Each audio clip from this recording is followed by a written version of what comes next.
There is a moment near the end of the first season of Invincible where a father stands over his son in the wreckage of a derailed train and asks him what he will have left in 500 years when every human he loves is dust, and the son, broken on the ground, his face a ruin, his voice barely a scrape, answers him, "You, Dad, I would still have you." The father stops. The father turns. The father flies away, and the camera lingers on a boy who has just survived a beating that should have killed him by telling the man who delivered it that he loves him. That single exchange holds almost every contradiction the show would ever try to untangle. Tonight, on Rock, we are going through every paradox in Invincible, the moral knots, the time loops, the contradictions buried inside the characters, the comic that argues with the show, all of it. So get comfortable, turn the lights low, and if you have not subscribed yet, it really does help us keep making these. To start, you have to understand what kind of paradox the show is built on, because Invincible is not really a superhero series. It wears the costume, it uses the color palette, it gives you the secret identity in the high school and the parents who do not quite know what their son is doing. But underneath all of that, it is doing something stranger. It is taking the simplest, most familiar story in superhero fiction, the story of a boy who inherits power from his father, and asking what happens when the father is not the gentle Kryptonian who chose Earth out of love, but a soldier from an empire of conquerors who chose Earth as an assignment. It is the same myth told from inside the question, what if the man who taught you to fly was lying about why he came? And that single question splinters into every other paradox in the show, because once you accept that your father is the villain, you have to accept that the parts of him you loved are still in you and you have to decide what to do with them. The show keeps coming back to that. It keeps walking the same character into the same impossible room. The room where you cannot keep the thing you love and you cannot throw away the thing you are. And Invincible spends 3 seasons watching that room from different angles. Tonight we are going to walk through it slowly. There is no rush. We will start with the father. The first and largest paradox in this show belongs to Nolan Grayson, Omni-Man, the man who was sent to soften Earth for Conquest and who, somewhere along the way, fell in love with a woman from the species he was supposed to deliver. The show does not let you decide whether that love was real or strategic. It refuses to give you the comfort of either answer. If you decide the love was fake, an asset he cultivated to make himself a believable suburban father, then you have to explain why he hesitated, why he flew away, why he eventually came back. If you decide the love was real, then you have to explain how a person who genuinely loved his wife and his son could beat that son into a coma for asking the wrong question. Most of the show is the act of refusing to resolve that. The audience wants resolution because the audience is human, and humans need to know whether the people in their lives are who they appear to be, but Invincible argues that Nolan is both. He is a Viltrumite, which means he is built around an ideology of strength and selection that treats lesser species the way most people treat livestock, and he is also a husband and a father, which means he is somebody who shopped for cereal and helped his son with homework, and sat on the couch next to his wife, watching nature documentaries because she liked them. Both of those things are him. The paradox is not that one of them is a lie. The paradox is that they are both true, and we do not have a word in our moral vocabulary for what that means. You see this earliest in the pilot, where the show spends almost an entire episode building up a perfectly familiar superhero family. The dad is funny and warm and a little distant. The mom is sharp and a little tired. The son is awkward and waiting for his powers. The structure is so familiar that you stop watching for anything unusual, and then the camera follows Nolan into the Guardians of the Globe headquarters, and stays with him as he murders his colleagues, one after another, with the patient, methodical violence of somebody who has done this before. The shock of that scene is not the violence, although the violence is staggering. The shock is the contradiction. The man who did this is the same man who, 2 episodes earlier, sat on the bleachers next to his wife and watched his son fumble through gym class. The show is asking you to hold both of those images in your head at the same time, and the discomfort of holding them is the actual subject of the series. What makes this interesting rather than just dark is that the show does not let Nolan off the hook with a tidy backstory. There is no abusive childhood, no traumatic loss, no moment that broke him. He was raised inside the Viltrumite Empire, and the Empire's logic made sense to him, and he was sent to Earth as a long-term occupation officer, and he stayed for so long that he forgot, partially, what he was sent for. The show is interested in the partial forgetting. Nolan is not a sleeper agent who suddenly remembers his mission. He is a man whose mission was always sitting there at the edge of his thoughts, and who built a whole second life around it. and who could not quite tell, even by the end, which of the two lives was real. The bleacher scene and the headquarters scene are not the same man pretending to be different. They are the same man who has not resolved his own paradox, and who, when forced to choose between the two halves of himself, lashes out at the thing he loves the most because it is the only honest way to admit that he cannot choose. The beating at the end of the first season is, read this way, the closest thing Nolan can offer to a confession. The argument the show is making, by holding the camera on his face during that fight, is that he is not trying to kill Mark. He is trying to make Mark agree with him. He is trying to win the argument about which of the two lives is real, and the only argument he knows how to make is force, because force is the only language the Empire that raised him recognizes as truth. When Mark refuses to surrender the second life, when Mark answers his nihilistic question with "You, Dad, I would still have you," Nolan loses. The Empire loses. The version of him that came to Earth as an occupier loses to the version of him that became a husband and a father, and he cannot bear it, and he flies away, because if he stayed, he would have to choose. The paradox of Nolan is not solved in that scene. It is suspended. He spends the next 2 seasons living inside the suspension, trying to find a third option that does not exist, and the show is very careful to make sure that even at the end of his arc, when he has done everything he can do to try to balance the ledger, the paradox is not resolved. It is buried. Contradiction is still there, sitting under the closing image like a fault line that has not yet finished moving. There is a smaller paradox folded inside the larger one, and the show is careful with it. Nolan, on Viltrum, would have been considered a model citizen. The Empire valued exactly the things he was good at. He was strong, he was disciplined, he was capable of long-term thinking, he was emotionally restrained, he was effective at violence. On Earth, all of those traits are reread. Strength becomes menace. Discipline becomes coldness. Long-term thinking becomes calculation. Emotional restraint becomes absence. The traits did not change. The frame around them changed. The show is interested in how much of what we call moral character is actually just the match between a person's traits and the context they are in. Nolan in Viltrum is a hero. Nolan on Earth is a monster. The traits are constant. The label moves. That is a paradox of identity that the show keeps coming back to, in different characters, in different ways, but it begins with him. And so the first thing we have to understand is that the show's entire moral universe is built on a man who cannot be summarized. Every later paradox in Invincible refracts through Nolan. The question of whether power corrupts, the question of whether love is real if it was strategic, the question of whether you can be the villain of one story and the hero of another and remain the same person, all of those start in him. The reason the show keeps using Mark to ask those questions is that Mark inherited them. He did not choose them. He was born into them. And so the next paradox, the one we will turn to now, is the paradox of being your father's son, when your father turns out to be something you do not want to become, and not being able to stop becoming it anyway.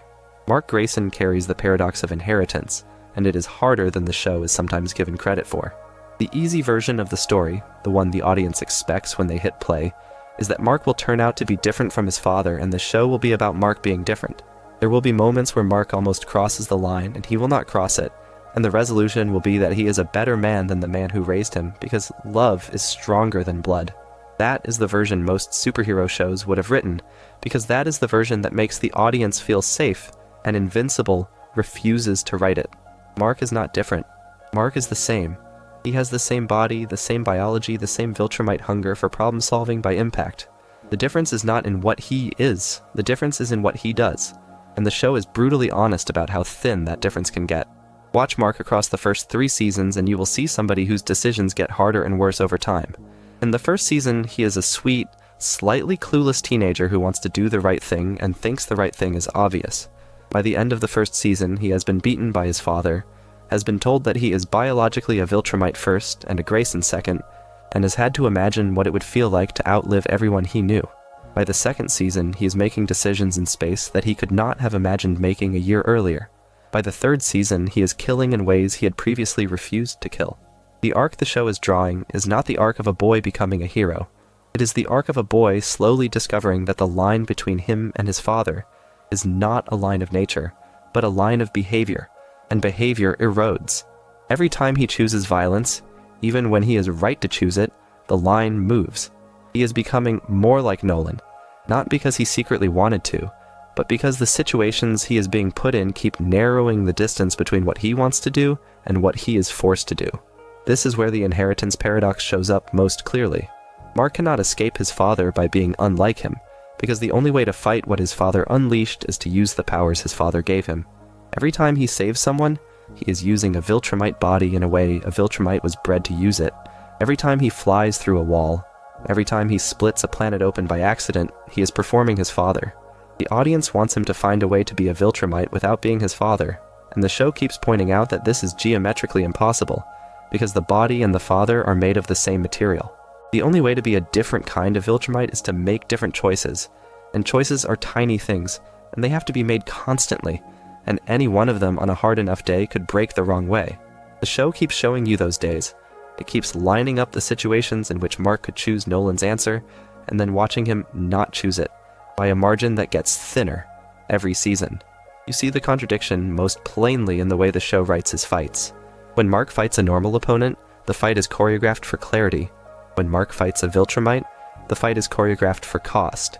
Every Viltrumite battle in the show is structured as a slow erosion of the difference between the two combatants. They start as enemies, and by the end of the fight, they are mirror images, both bloody, both gasping, both refusing to die because their bodies will not let them.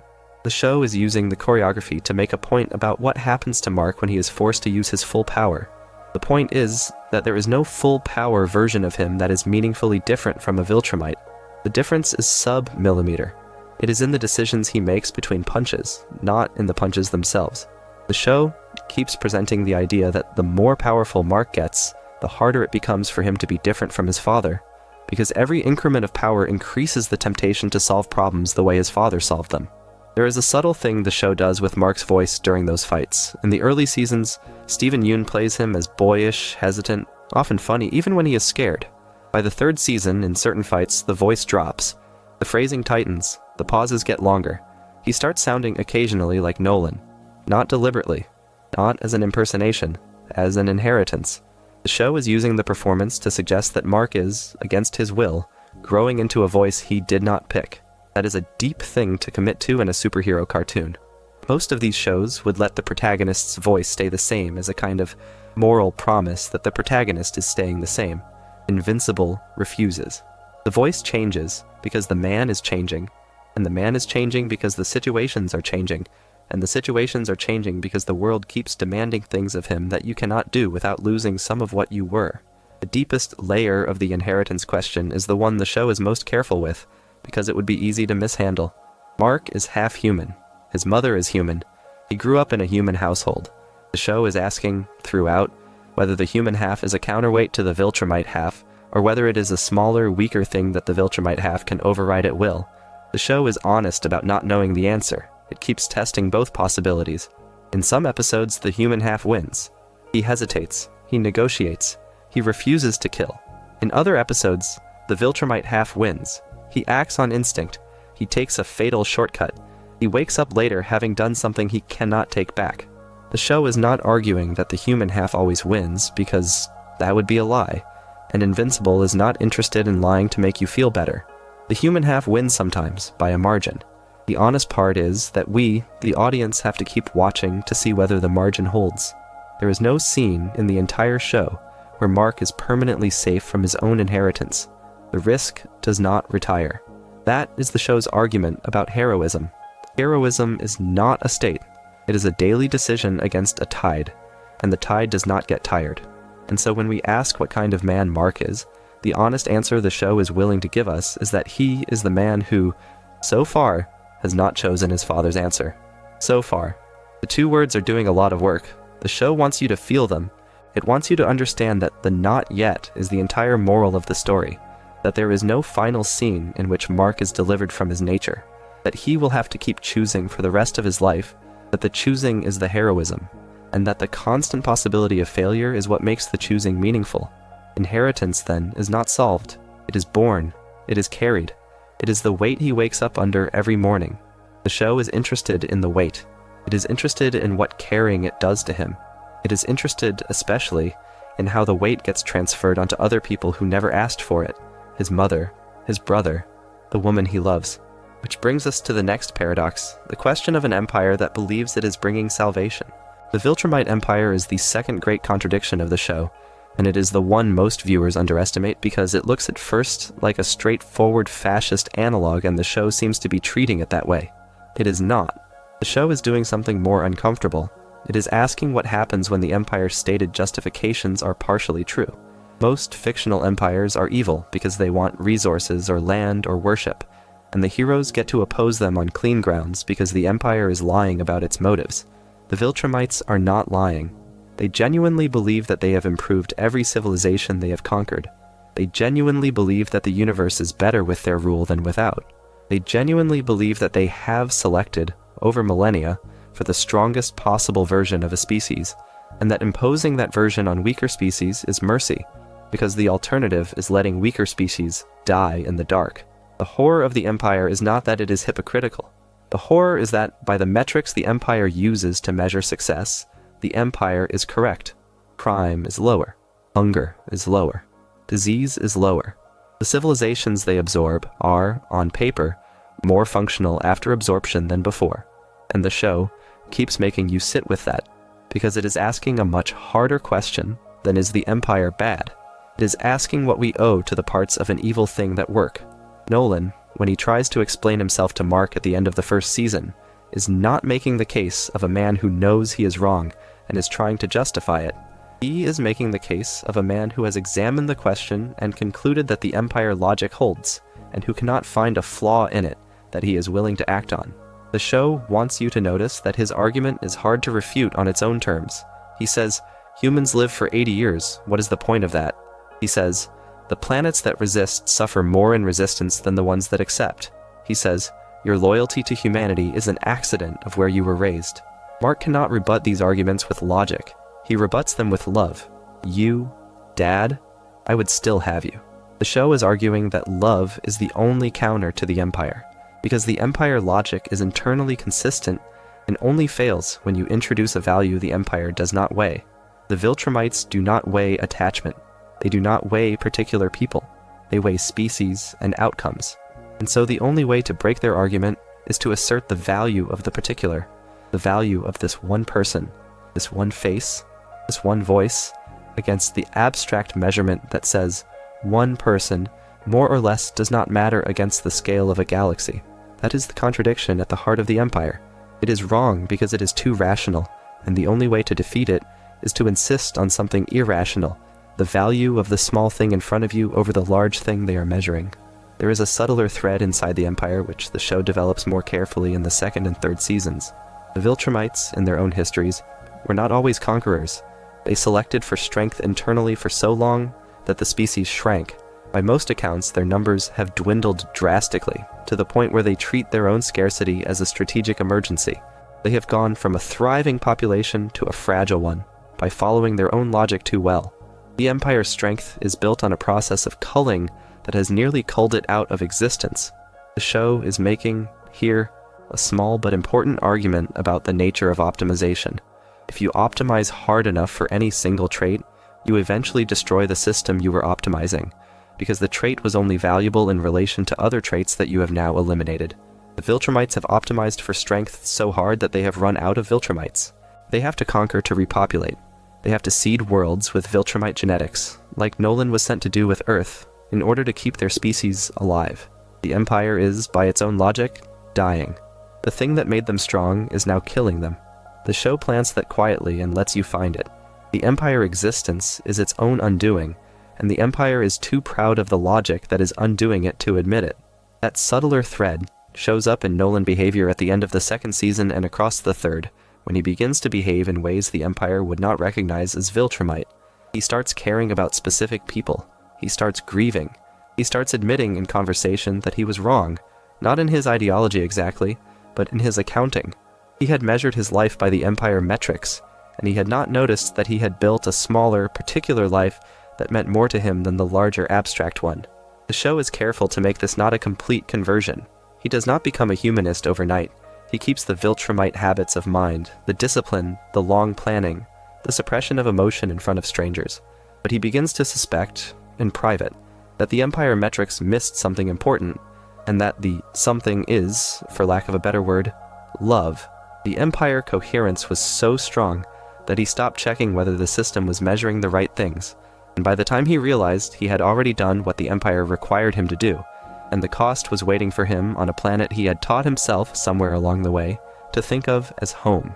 You can read the entire show as a sustained argument with the Empire logic, and that is one of the reasons it lands the way it does.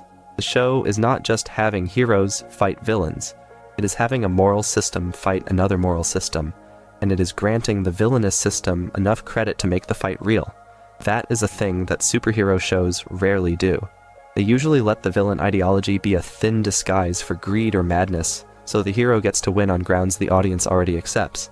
Invincible does not.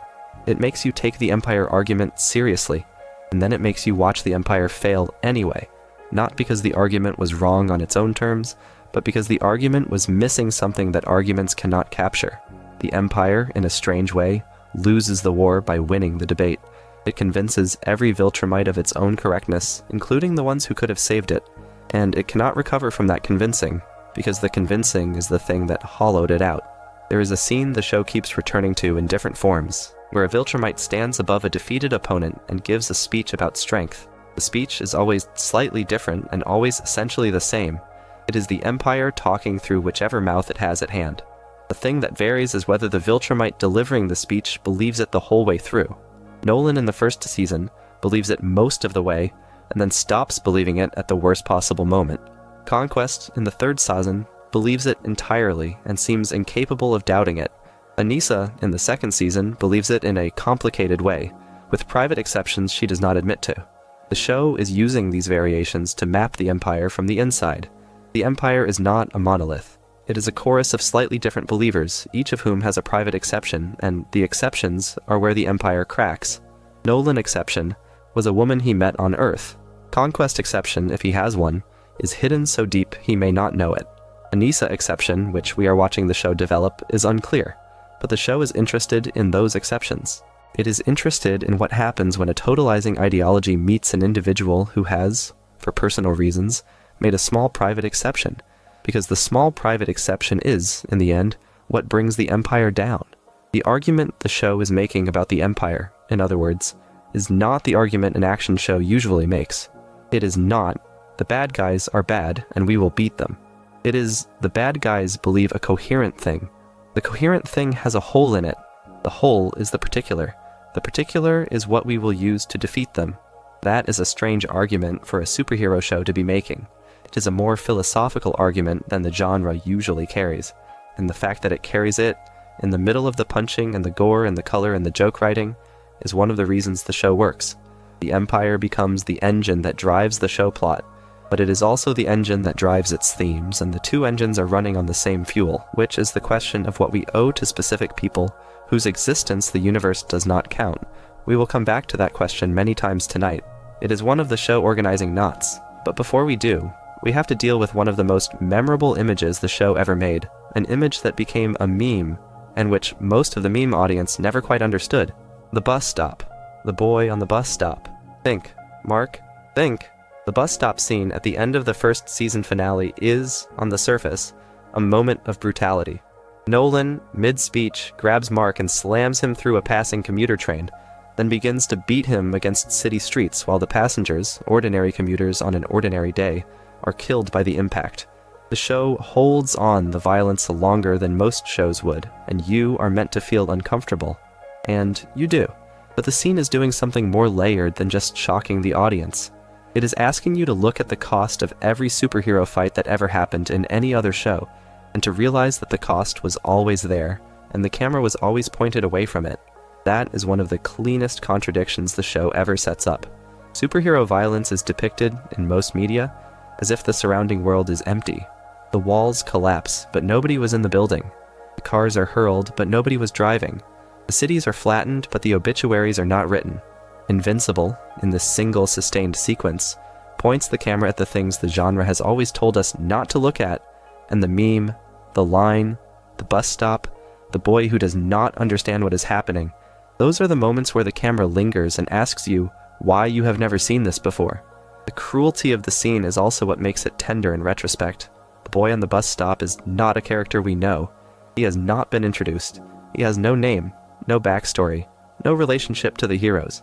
The show does not need any of that because the scene is arguing that the absence of those things is the indictment. We have, for decades of superhero media, watched fights and not asked who the boy on the bus stop was, and the show is using one boy on one bus stop to make the entire argument. The cost of being saved by gods is being incidental to them. The fight passes through you, and the fight passes through your city, and the fight is, from your perspective, the apocalypse, and from the gods' perspective, an afternoon. The very thing the genre uses to thrill us, the spectacle of two impossible bodies colliding, requires the surrounding world to be invisible. The show makes the surrounding world visible, and once you have seen it, you cannot unsee it. You cannot watch another fight in another show without remembering the bus stop. That is what the scene plants in you. You do not get to enjoy the genre the same way again. There is also something hidden inside the famous line. Think, Mark, think.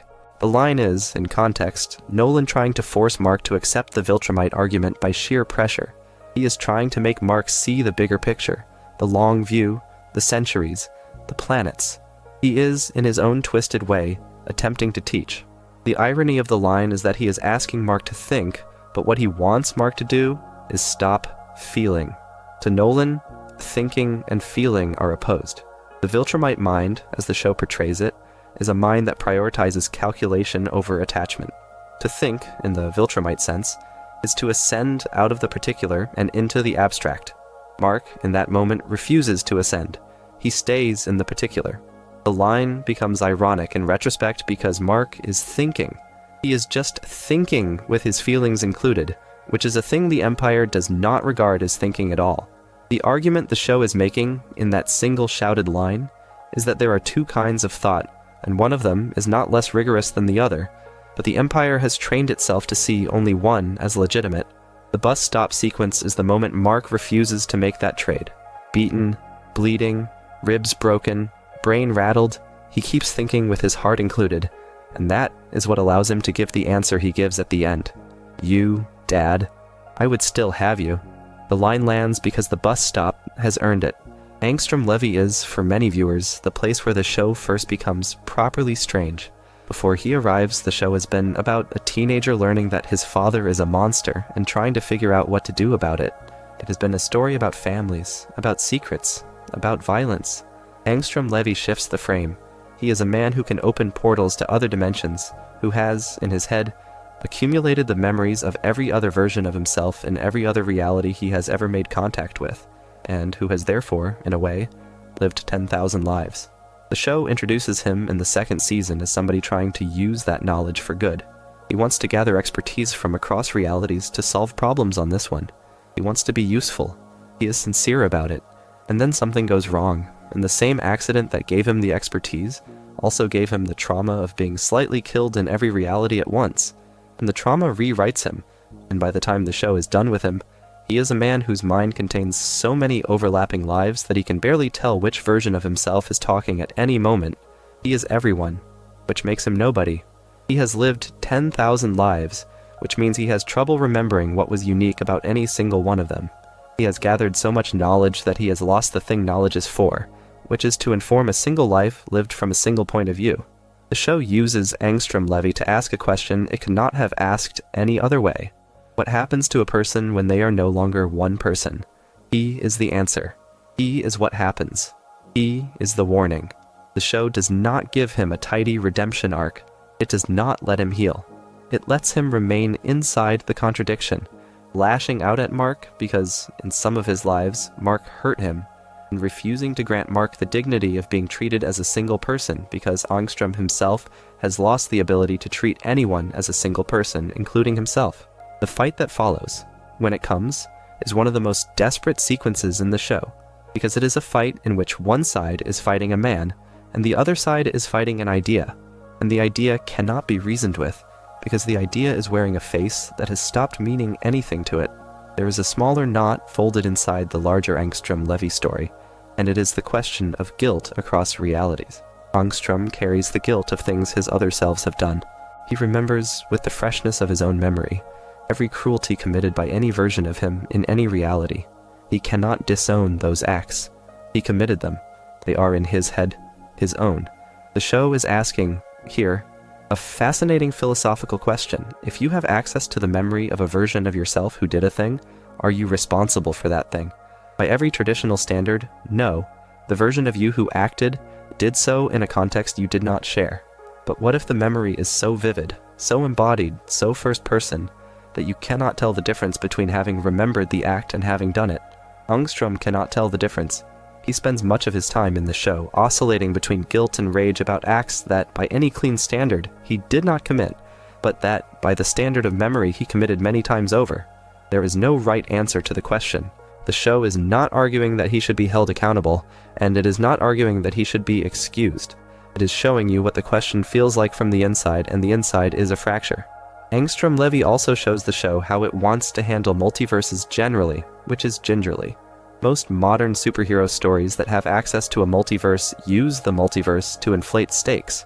There are infinite realities, there are infinite Marks, there are infinite Nolans. The show could in theory keep going forever, and the writers could fix any plot problem by jumping sideways. Invincible refuses that temptation. It uses Angstrom Levy to make a specific argument against the multiverse as a storytelling device. It says, if there are infinite versions of you, then the version of you that you happen to be is just a coincidence, and that fact, taken seriously, would dissolve any responsibility you might have for any of your own actions. The show is not going to dissolve responsibility. The show is built on responsibility. Mark is who he is because of what he chose. So the multiverse in Invincible is presented as a hazard. It is something that, if mishandled, will rot the moral framework of the show. The show handles it by making the multiverse a weapon used against the main character, rather than a place the main character can hide. When Mark is shown other versions of himself, in glimpses across the series, those versions are warnings, not options. They are not roads he can walk down. They are roads other people have walked, and the wreckage at the end of them is the show implying that the same wreckage is waiting, in some quantity for him, if he is not careful. The multiverse in this show increases the weight of choice rather than reducing it. It makes choice harder by showing you how it could go. That is a striking thing for the show to do, because it is the opposite of how the multiverse usually functions in popular fiction. In most multiverse stories, you can comfort yourself with the knowledge that somewhere things worked out. You lost this fight, but somewhere in some reality you won it. Invincible refuses that comfort. It uses the multiverse to suggest that somewhere things are much worse, and that the worst versions are closer than you think, and that you are one bad day away from being one of them. Mark has, at certain points in the show, been confronted with versions of himself who did become their father, who did make the trade, who did stop thinking with their feelings included. The show does not say, do not worry, you are not that version. The show says, you are still close enough to that version that you should not relax. The existence of the worse versions is what makes the better version meaningful. If there were only one Mark, his goodness would not have a foil. With infinite Marks, his goodness has infinite foils, and the foils are pressing on him from every direction, and the fact that he still chooses, in this one reality, to be the better version is what gives the choice its weight. That is a beautiful and terrible use of the multiverse, and it is one of the things the show does that other shows in the genre do not have the patience or the seriousness to try. Time travel is, in the comic, a much bigger structural element than in the show. The comic, late in its run, gives Mark a time travel arc that significantly recontextualizes his story. The show, so far, has only flirted with time travel through the Angstrom Levy multiverse adjacent material, which is dimensional rather than chronological. The distinction matters. Dimensions are sideways. Time is forward and backward. The show has chosen, at least in what has aired, to keep the chronology of the story honest. The events happen. They are not undone. People die and stay dead. The show is choosing this on purpose. It is choosing to keep the audience in the same moral universe as the characters, where consequences are real. Because the moment you introduce real-time travel, consequences become negotiable, and the show is, fundamentally, about consequences. The deeper question here is one the show is in the process of negotiating with itself. If it ever decides to use the comic time travel material directly, it will have to renegotiate its entire promise to the audience. It is not clear how it will do that. It is not clear, as of the most recent aired material, whether it will. What is clear is that the show is aware of the cost of that material, and the show is using restraint, which is a rare thing in modern serialized television, where the temptation to escalate by introducing more and more reality-bending mechanics is usually irresistible. The smaller, more contained time-related contradiction the show does play with is the Viltrumite gift of long life. The Viltrumites live, by most accounts, for many centuries, if not thousands of years. Mark, if he takes after them, will outlive his mother by lifetimes. He will outlive his brother. He will outlive every human he has ever met. The show is interested in what that does to a person who knows it. Nolan, who has lived for centuries already, behaves the way the show implies that knowledge tends to make people behave, which is detached, patient, and slightly cruel, because the people around him are passing through and he is staying. Mark is at the start of that arithmetic. He has only just learned that he will outlive his family. The show is interested in whether he can refuse to let that knowledge change him in the ways it changed his father. That is a quiet, sustained contradiction of time, and it does not require any clocks or portals to make its argument. It just requires Mark to look at his mother across a kitchen and to remember that she will be a memory and he will still be young, and to choose, in that moment, to value her anyway. The show is full of those moments. They are not flashy, they are not the stuff of trailers, but they are, in their own way, time travel scenes. They are scenes in which the character is being asked to inhabit 2 times at once, the present where his mother is alive and the future where she will not be, and to keep loving her in both. That question of life length is, in many ways, the most quietly devastating thread in the show. It cannot be argued out of. It cannot be solved. The only way Mark could avoid it is by dying young, which would defeat the purpose. The only way Debbie could avoid it is by being something other than human, which she cannot be. The arrangement is inhuman by definition. The mother gave birth to a son who will, by his nature, watch her die and continue. There is no way to make peace with that. There is only the choice to keep loving her anyway, which is the choice Mark makes, and which the show treats with the seriousness it deserves. That choice is one of the show's real moral cores. It is the small private exception, the particular insisted on against the abstract, the thing the Empire cannot weigh. He could become the Viltrumite who outlives Earth. He chooses not to. Not by leaving Earth, but by refusing to retreat into the Empire detachment that would make outliving her bearable. He stays close to her, knowing it will cost him. That cost is the point. Love makes the math worse, not better. And he carries the worse math, knowingly on purpose, for as long as the show is willing to follow him. Cecil Stedman is the next contradiction, and he is the one the show most enjoys playing with, because Cecil is the character who has to make the trade that nobody else in the show is willing to make. Cecil runs the Global Defense Agency. He is in charge of the human side of superhuman containment. He has, on his payroll, men who would, in any rational accounting, be in prison. He has on retainer killers, sociopaths, ex-villains, monsters. He uses them. He does this because, in his view, the people he is trying to defend the planet from are too dangerous to be fought by clean hands. Clean hands lose. So he gets dirty hands, and he sends them out, and he tries to make sure they only kill the people they are supposed to kill. Cecil is a sincere protector who is morally compromised in a way that nobody else in the show is willing to be, and the show does not give you a clean verdict on whether he is right. The argument for Cecil is empirical. The world he is defending has Viltrumites in it. It has Angstrom Levies in it. It has reanimating villains and dimensional incursions and corporate-sponsored cyborgs and God knows what else. The clean version of heroism, the version where you only use lethal force as an absolute last resort and you trust the system to handle the rest, does not scale to those threats. By the time you have asked the question of whether you should kill, the question has been answered for you by a creature that did not ask back. Cecil is, in his own view, the man who refuses to lose that race. He kills first, when necessary by proxy, and he does not let the moral cost of that paralyze him, because paralysis is, in his view, the worst possible outcome. The argument against Cecil is that he is, by becoming the man who makes those calls, slowly turning the people he commands into versions of the things he commands them to kill. The show is honest about both sides. It shows him saving the world. It shows him losing pieces of his soul as he does it. It does not let him off the hook, and it does not condemn him, because the show is not interested in cheap verdicts on a man whose job no one else in the room wants. You see Cecil most clearly through his relationship with Mark, and the relationship is a moving target across the show. In the early seasons, Cecil is the trusted handler, the avuncular older man with the briefing room, and the bourbon and the dry humor. He is the closest thing Mark has to a father after Nolan leaves. The show lets you settle into that comfort, and then it takes it away, by revealing, in the second and third seasons, the precise scale of the compromises Cecil has been making. He has not been hiding them, exactly. He has been minimizing them. He has been telling Mark only as much as Mark needs to know, and Mark has been okay with that, because Mark needed somebody to trust, and Cecil was available. By the time Mark sees the full picture is appalling, and the appalling picture is also a picture of a man who has been doing his actual job, which is keeping a fragile species alive against threats it cannot comprehend. Mark cannot bring himself to forgive Cecil completely. Cecil cannot bring himself to apologize completely.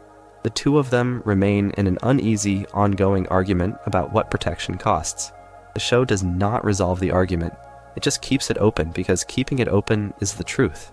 Real moral arguments are not resolved. They are inherited. The next generation takes them on. Mark takes Cecil's argument on and finds that the more powerful he gets, the more often he is being asked to make the same trade Cecil is making. The contradiction transmits. It cannot be left behind.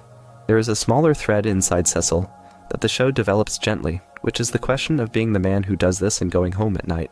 Cecil has, in the show, a private life.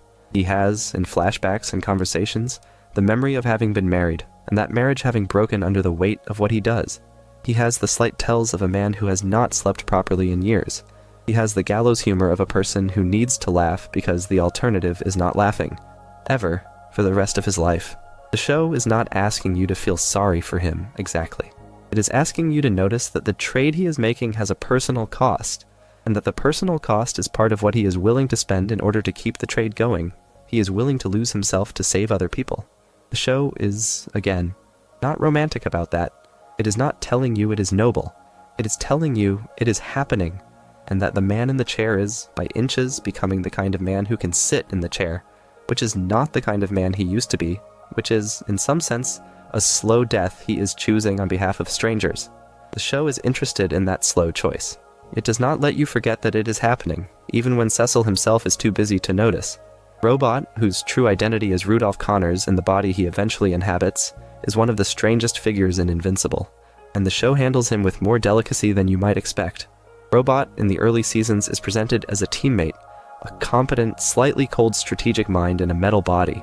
The reveal, when it comes, is that Robot is not in the metal body at all. He is operating it remotely. His actual body is in a tank, malformed, dying, the result of a genetic condition that has kept him alive only because his mind is so capable that he could engineer remote operation to keep himself functioning. The question the show is interested in is the question of identity for a person who lives outside their body. Robot is, by every functional measure, the metal body that the team interacts with. That is the version of him the team knows. That is the version of him that he wants to be. The biological body, the original, is, from his perspective, an embarrassment, a constraint, a thing he was born into that does not represent who he actually is. The show could have made this an unambiguous tragedy, the trapped soul in the wrong body. It does not. It complicates it. It asks whether the identity Robot has constructed for himself, by living in the metal body and acting through it, is more real than the body he was born in. And it asks whether his subsequent actions, his transfer of consciousness into a clone of a teammate, are a justified act of self-determination or a horrifying violation. The show, again, does not give you a clean answer. The clone body, when he acquires it, is grown in a way that raises every consent question the genre has ever raised. The body has DNA he stole. The body wakes up in his mind, not the mind of the donor. The show frames this as, on one hand, a man finally getting to live as himself, and on the other, a person who has committed a serious ethical wrong to do it. Both are true. He has liberated himself, and he has wronged somebody else in the process. There is no version of this story where he gets to be the person he wanted to be without that wrong being part of it. The show makes you sit with that, the way it makes you sit with so many of its contradictions. It does not let Robot off the hook for what he did. It also does not pretend that the version of him that exists in the new body is somehow false. He is real. He is himself. And he carries into every subsequent storyline the knowledge that the body he is walking around in was acquired by means that no clean moral system would approve of. That knowledge is part of him now. It is the cost of being him. There is an additional layer the show plays with quietly, which is how the team treats him after the reveal. The team knew Robot for years as the metal body. When the truth comes out, they have to negotiate with the question of who, exactly, they were teammates with? Was the metal body a costume? Was the man in the tank the real robot? Is the man in the new body the same person they served with? The team handles this messily, the way real people handle changes in friends. Some of them adjust, some of them do not. The show is interested in the messiness. It is not interested in pretending that identity is a clean thing that the people around you instantly accept. It shows you the awkward conversations, the recalibrations, the moments where people are not sure how to address him. That awkwardness is part of the cost of being robot. He is, by his own accounting, more himself than he has ever been, and the people around him are still adjusting to the version of himself he has decided to be. The show treats this with sympathy on both sides, which is rarer than it sounds. Mercy is the contradiction the show comes back to most often, because it is the contradiction the genre lives inside. Heroes spare villains. Villains escape. Villains return. Villains kill more people. The cycle is, in the genre's grammar, a moral feature, the proof of the hero's restraint. Invincible looks at the cycle and asks why anyone would consider it moral. If you spare a man who will kill again, and he kills again, you are responsible for the deaths he caused after you spared him. The show is brutally clear about this. Mark, especially in the early seasons, spares villains, and they do not stay spared. They get out. They retool. They hurt people. The show does not let him off the hook for this. It shows him the bodies. It makes him stand over them. It makes him understand, by attrition, that the mercy he extended in one scene was paid for in the next scene by people who had no say in the transaction. That is something the genre usually flinches from. The genre prefers a tidy moral. The hero does not kill. The world is better. Invincible says the moral is not tidy. The hero does not kill, and the world is sometimes worse, and the hero has to live with that. There is, of course, a counter-argument the show is also making, which is that killing is its own corruption, and a hero who kills routinely is a hero who is, by stages, becoming something else. The show is not arguing for routine killing. It is arguing that the question is harder than the genre has historically pretended, and that any answer is going to be a bad answer, and that the choice is between bad answers rather than between right and wrong. Mark, across the seasons, is shown making the choice both ways. Sometimes he spares, sometimes he kills. The show is not arguing for either choice as the correct one. It is arguing that the choice is itself the moral act, and that the responsibility for it is irreducible. He cannot outsource it. He cannot delegate it. He has to make it, in real time, in the middle of a fight, with imperfect information. There is no rule he can adopt that will prevent him from being responsible for the outcome. If he adopts a no-kill rule, he is responsible for whatever the spared villains do next. If he adopts a kill when necessary rule, he is responsible for every kill he calls necessary. Either way, he carries it. The show has a particular interest in the way villains in this universe come back. The Mauler twins are the cleanest example. They are scientists, mass murderers, and importantly, clones of one another. One of them is the original, but neither of them remembers which. They have been killing each other and replicating themselves for so long that the question of which is the original has become, in their own accounting, undecidable. They argue about it constantly. They use the question as leverage against each other. They use it as a way to avoid grief whenever one of them dies, because the surviving twin can simply clone a replacement. The Maulers are one of the show's cleanest jokes and one of its sharpest philosophical points. They are a closed loop. Each is the original, or the copy depending on his own claim. Neither has access to the truth. The truth, in fact, may not exist anymore, because the cycle of cloning has been going on long enough that the original DNA may have drifted in ways neither twin can detect. They are, in a strange way, a single consciousness that has been distributed across two bodies, and that uses the question of which body is the real one as a way to keep itself amused. The show plays this for comedy a lot of the time, and the comedy works because the underlying contradiction is real. They are an experiment in identity that has lost track of itself. Their argument is funny because it is also serious, and they cannot tell the difference, and neither can we. There is something in how the show uses the Maulers as villains that mirrors how it uses villains generally. They are dangerous, they are intelligent, they are capable of horrifying violence, and they are also, in their domestic moments, a pair of bickering brothers having the same fight they have been having for years. The show wants you to find them funny.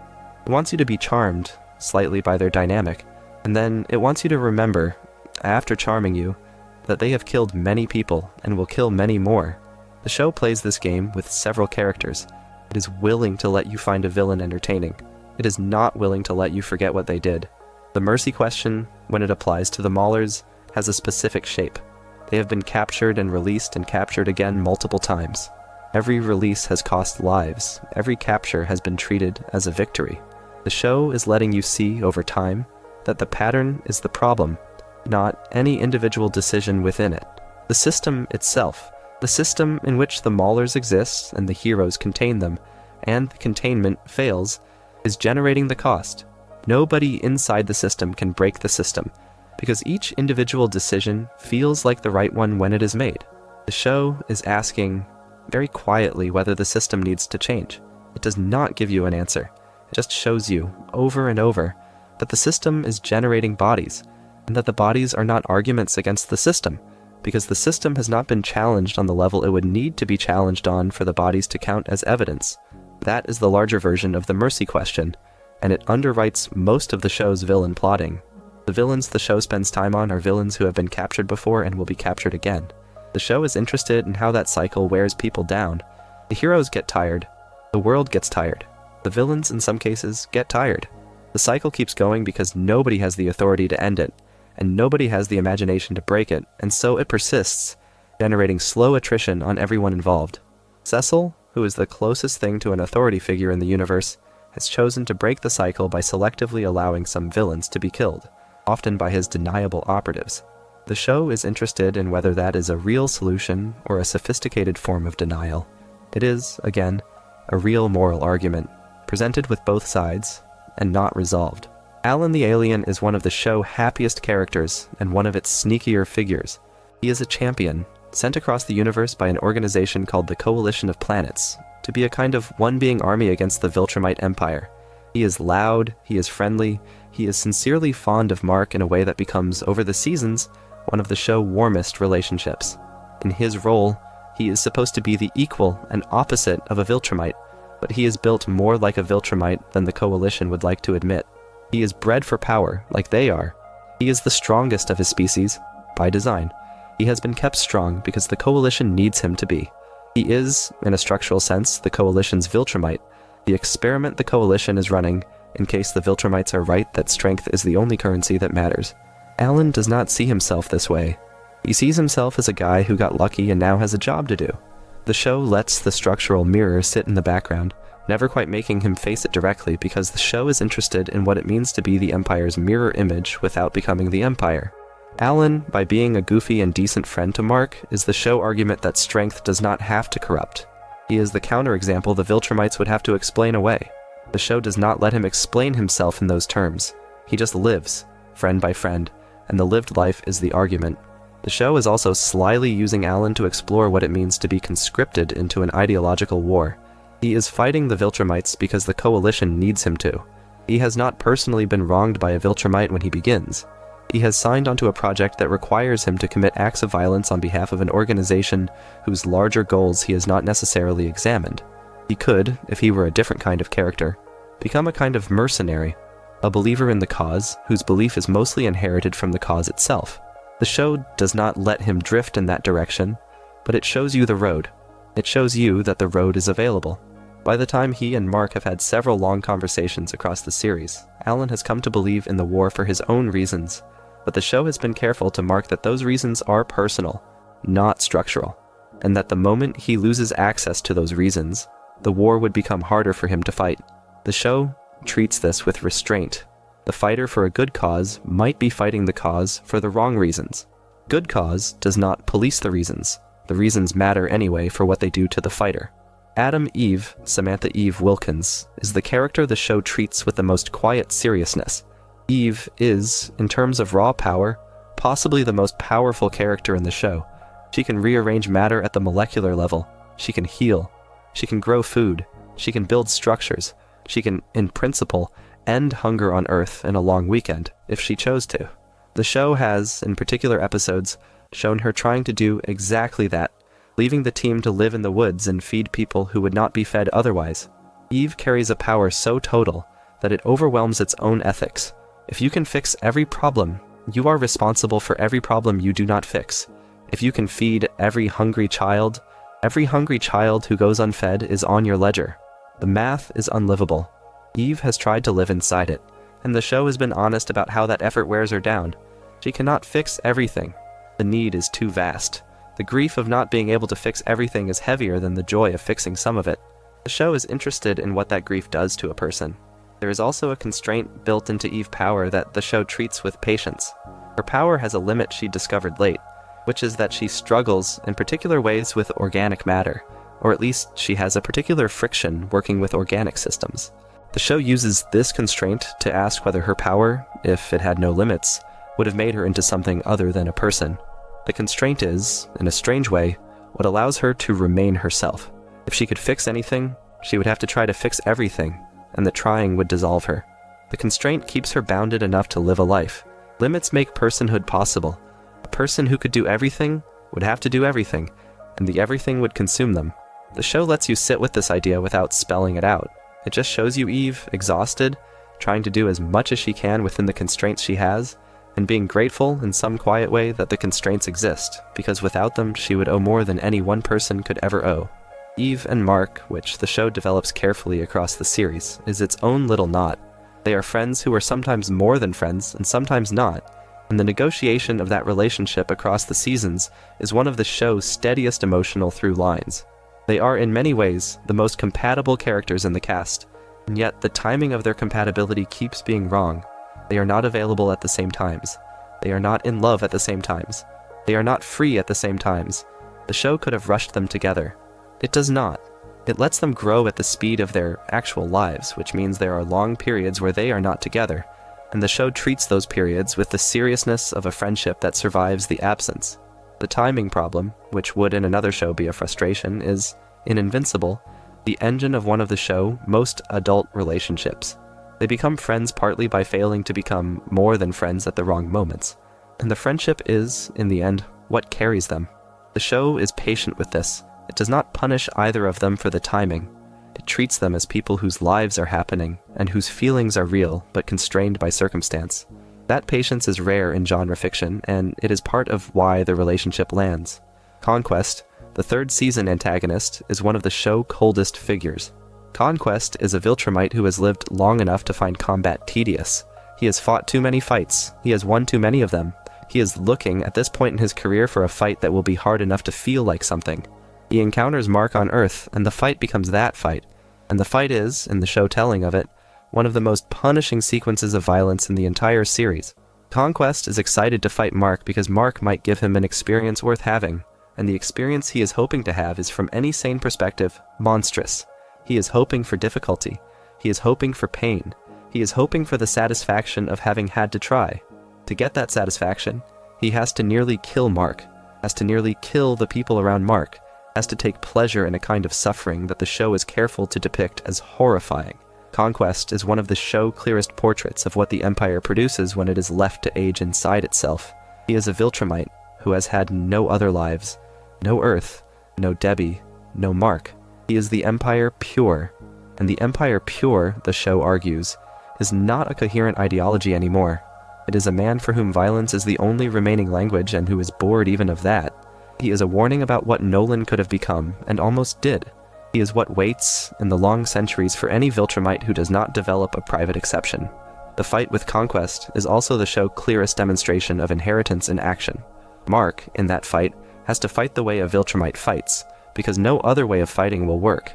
He has to commit in his own body to the kind of violence Conquest is asking for. He cannot win by being clever. He cannot win by being kind. He has to win by being, for the duration of the fight, what Conquest is, and he has to win without becoming what Conquest is afterwards. The show is honest about how thin that line is. Mark gets across it, but barely, and the cost is paid by the people around him who have to watch him cross it and to wonder, after he has, whether he has come back. To defeat the Empire's most pure expression, Mark has to become, briefly, an expression of it, and the briefly is what saves him. The show treats this with a kind of dread that lingers across the third season finale. He won. He survived. He is not okay, and he is closer to his father, in that moment, than he has ever been before. Debbie Grayson is one of the show's secret protagonists, and her thread is the thread of a person who has to keep loving the people who lied to her without losing the right to be angry at them. Debbie is, in the early seasons, a wife and a mother whose entire life has been built around two people who were keeping things from her. Nolan was keeping his nature from her. Mark was keeping his powers from her until he could not. After the truth comes out, after the first season finale, Debbie has to decide how to live with what she now knows. The show treats her grief with a seriousness that is unusual for animated television. It shows her drinking, it shows her sleeping badly, it shows her trying to maintain a relationship with a son who has, for biological reasons, more in common with the man who beat her life into pieces than with her. She has every right to walk away, and she does not walk away. She stays. She rebuilds. She finds, in pieces, a version of herself that can carry the knowledge of what her marriage was without being destroyed by it. The show is interested in how she does this. It does not give her a tidy arc. It gives her instead a long, slow, uneven process of figuring out who she is, now that the foundations she stood on have turned out to be partially false. The smaller layer inside Debbie's story is the question of having to be the human side of a household that contains beings who are, by every measure, beyond her. She cannot stop Mark from doing what he does. She cannot follow him into space. She cannot intervene in the fights he is in. The only thing she can offer, the only thing she can give him, is a home to come back to. The show treats this offering with the dignity it deserves. The home she maintains is, in a strange way, more powerful than any of the powers in the show because it is the thing that keeps Mark from drifting into the Viltrumite mode of being that would otherwise eat him. Debbie does not have powers. She does have a kitchen and a couch and a willingness to listen, and those are, in the show argument, what keep Mark on the right side of the inheritance question we talked about earlier. Her smallness, her humanness, her ordinariness are, by every metric the Empire uses to weigh things, beneath consideration. By every metric the show actually trusts, they are the strongest force in the universe. The show is making a moral argument by giving her so much screen time. It is saying, this matters. This matters more than the wars. The wars are temporary. This is the thing that lasts. The show plays carefully around Debbie's second relationship, and the broader question of whether she has the right to find happiness after Nolan. The show treats her dating life with care. It does not punish her for moving on. It does not lecture her for not moving on faster.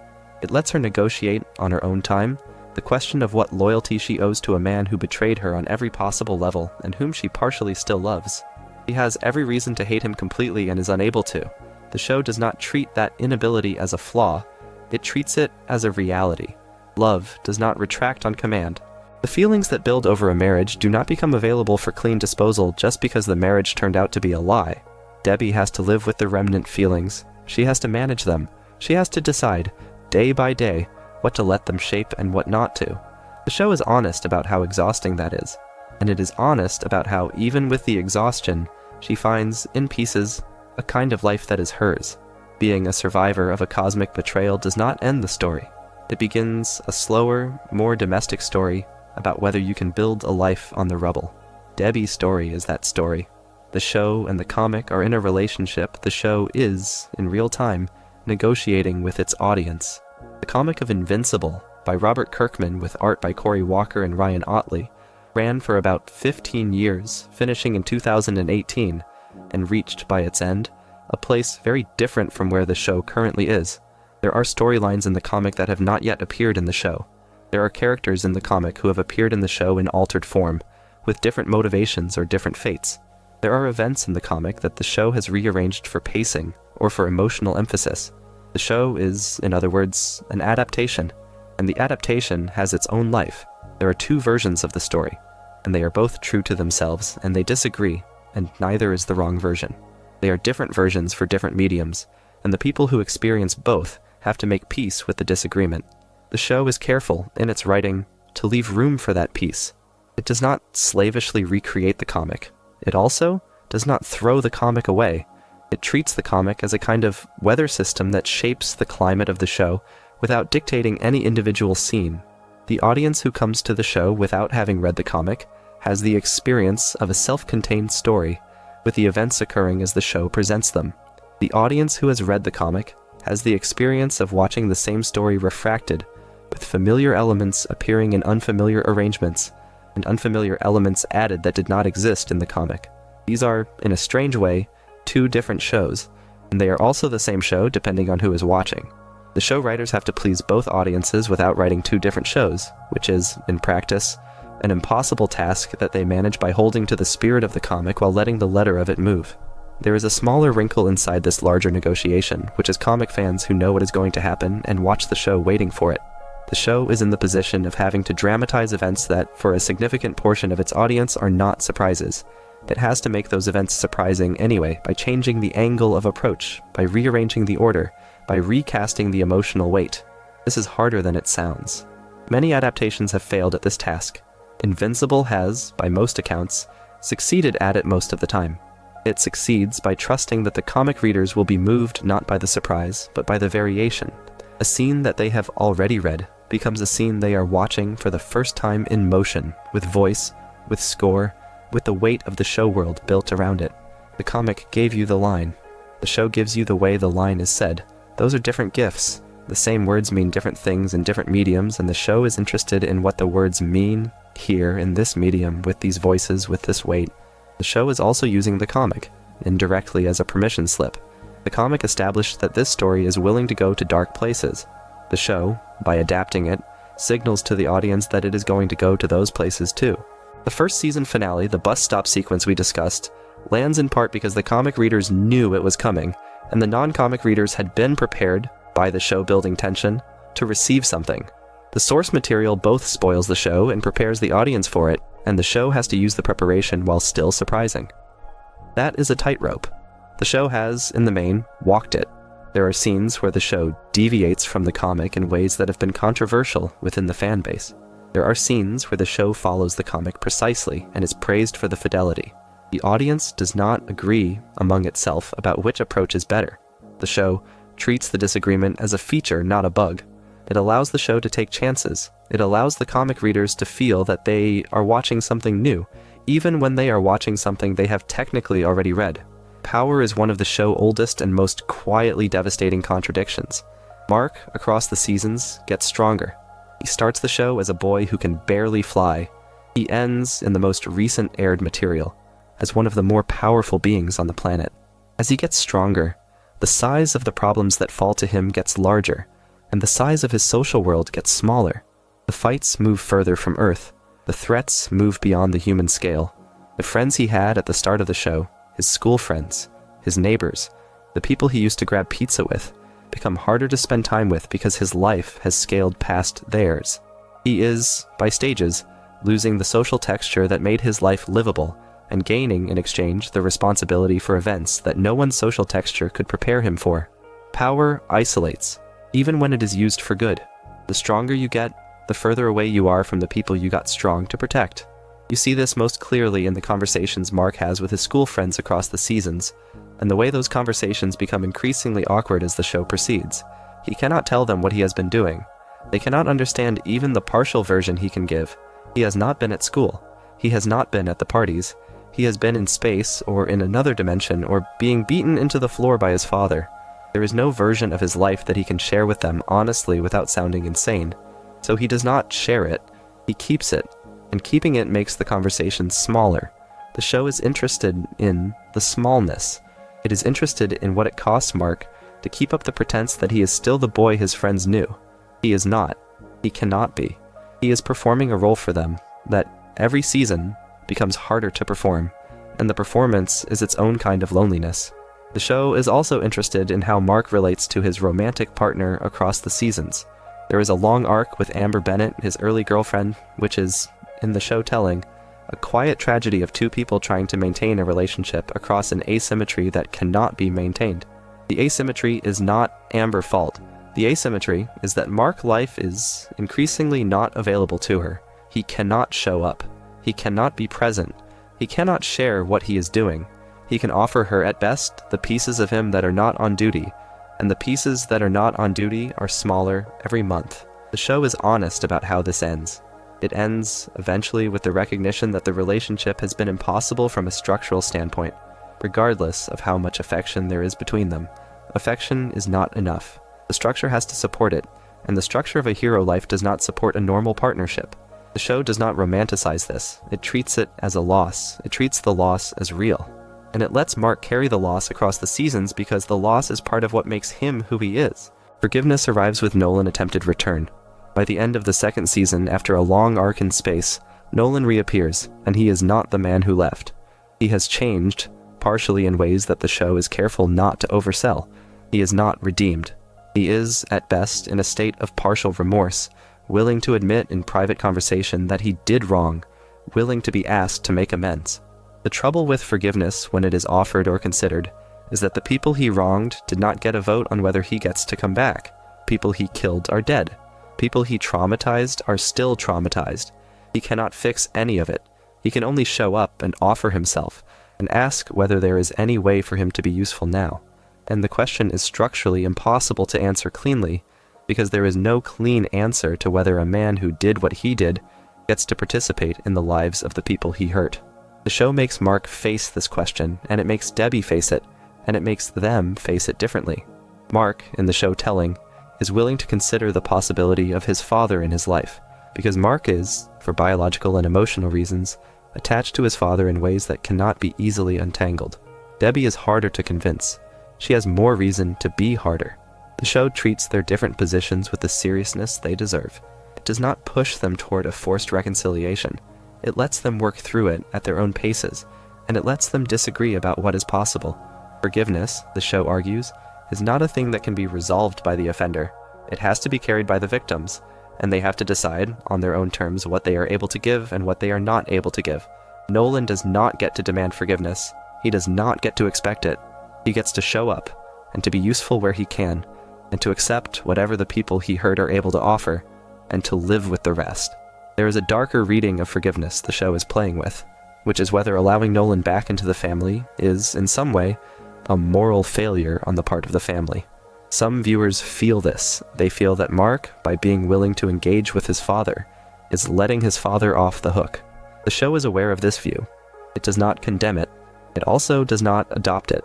It treats the family decision to engage with Nolan as a decision they have the right to make, and as a decision that carries cost.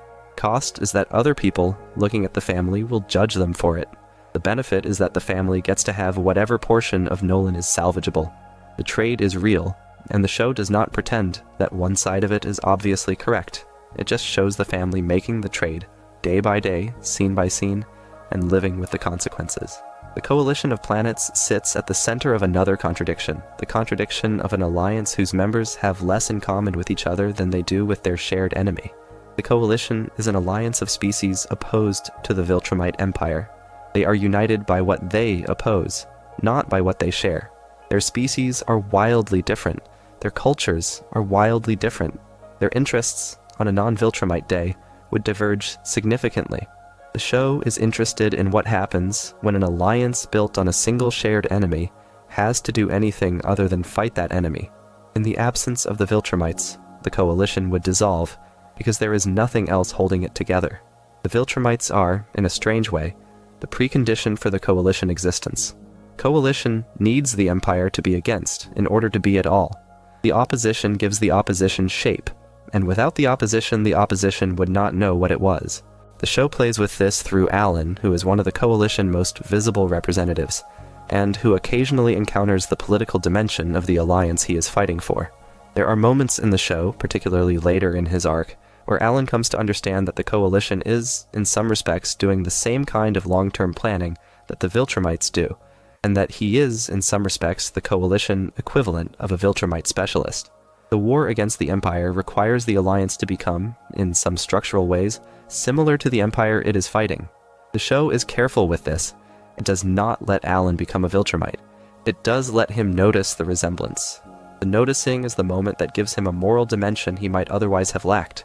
He becomes, by noticing, a man capable of asking whether the cause he is fighting for is the cause he thinks it is.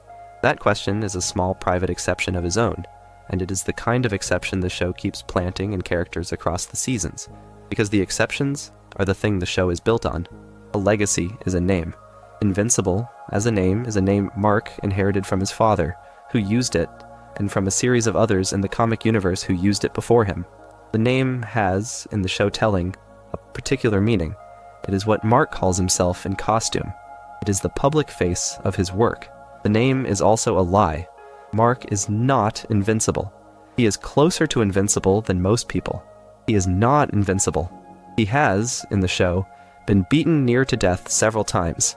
He has been cracked, broken, bloodied, hospitalized, The name is aspirational, not descriptive. He is performing invulnerability for the public while knowing, in private, how close he comes to dying every season. The show does not let him forget how close.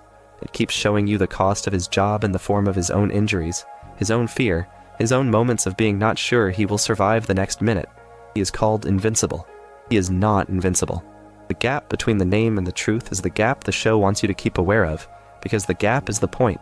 Inside the name is a promise. It tells the public that this hero will not fall. It tells the villains that this hero will not stop.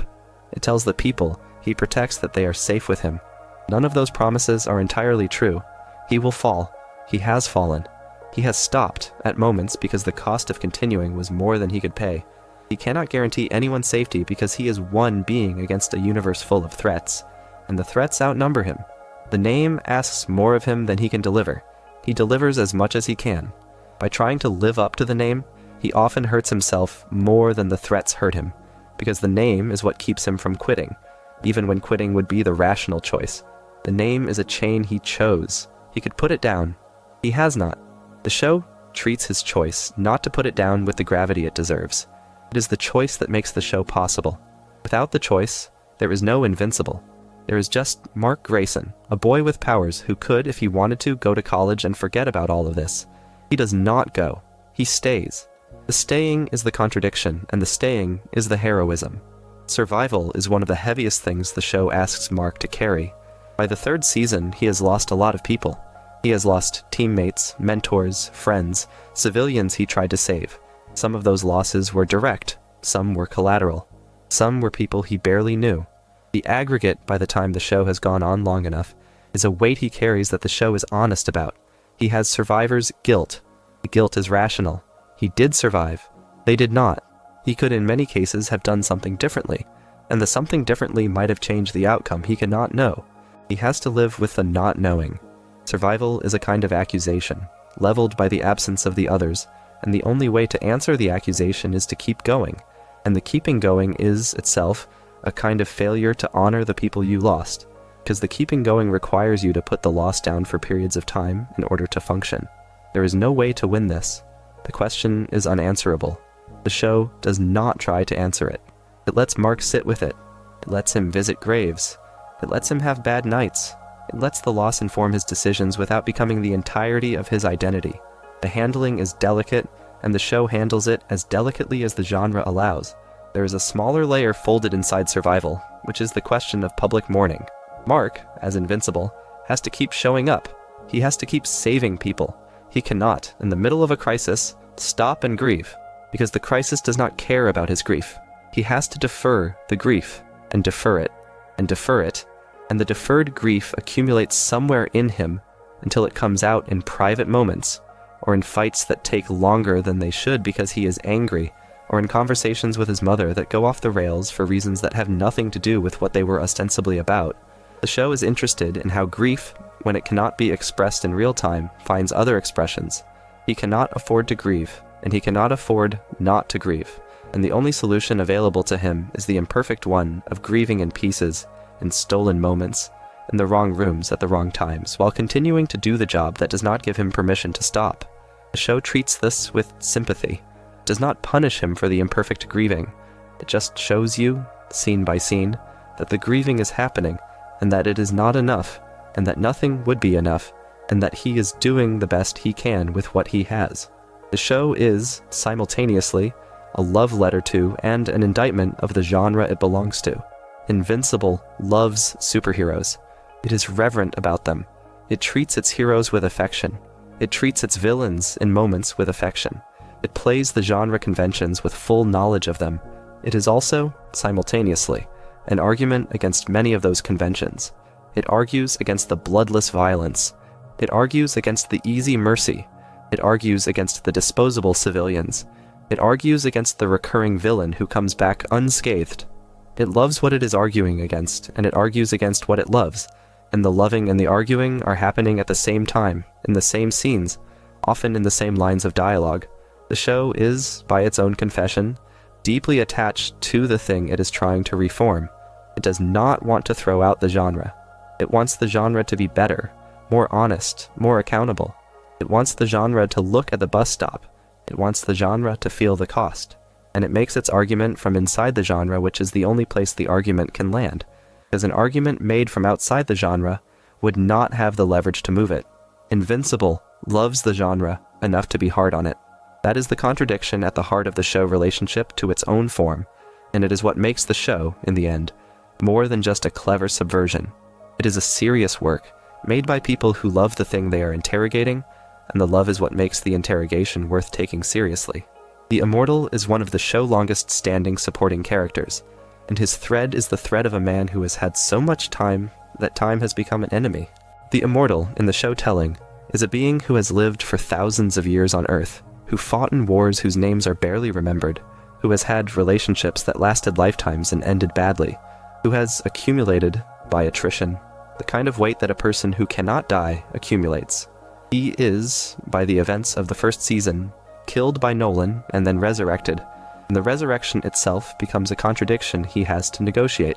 He has had the experience of dying, and he has come back from it, and he is now living a second life on top of his first, with all the memory of how the first one ended.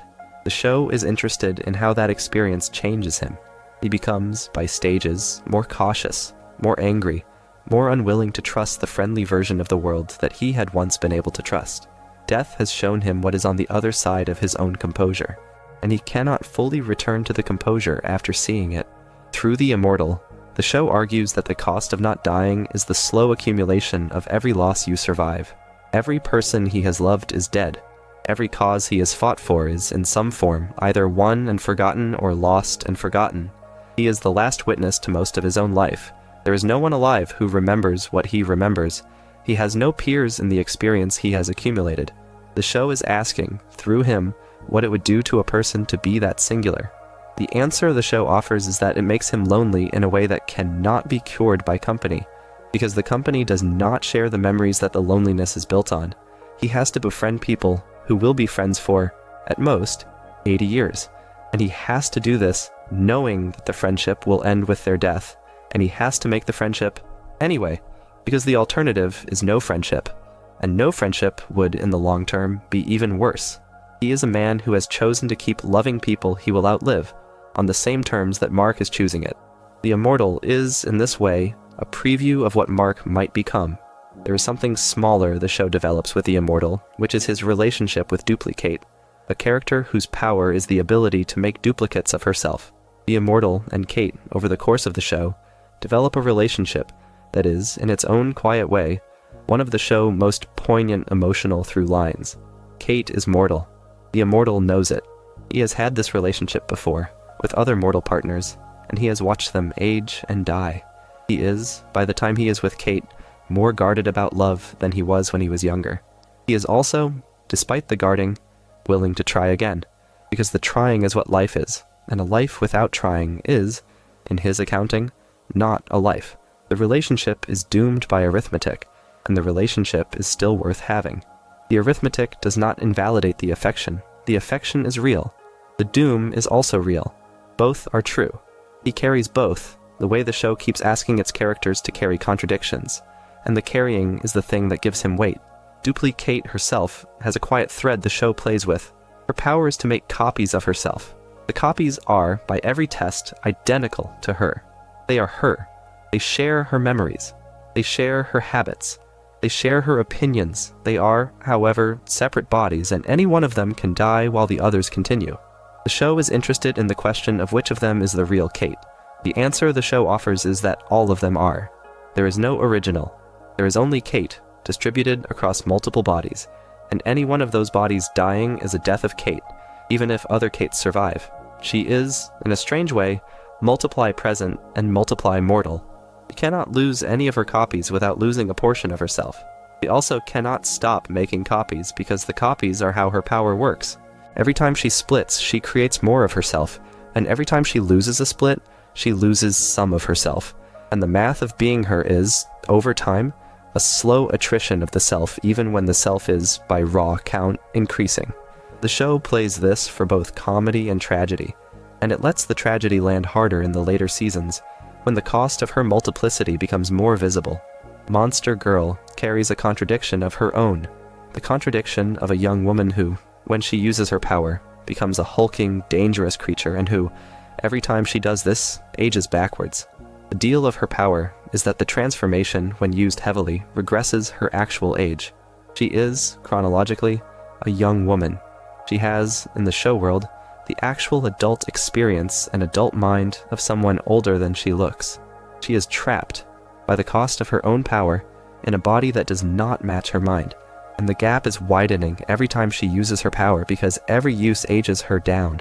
Her ability to do her job is incompatible with her ability to live her life.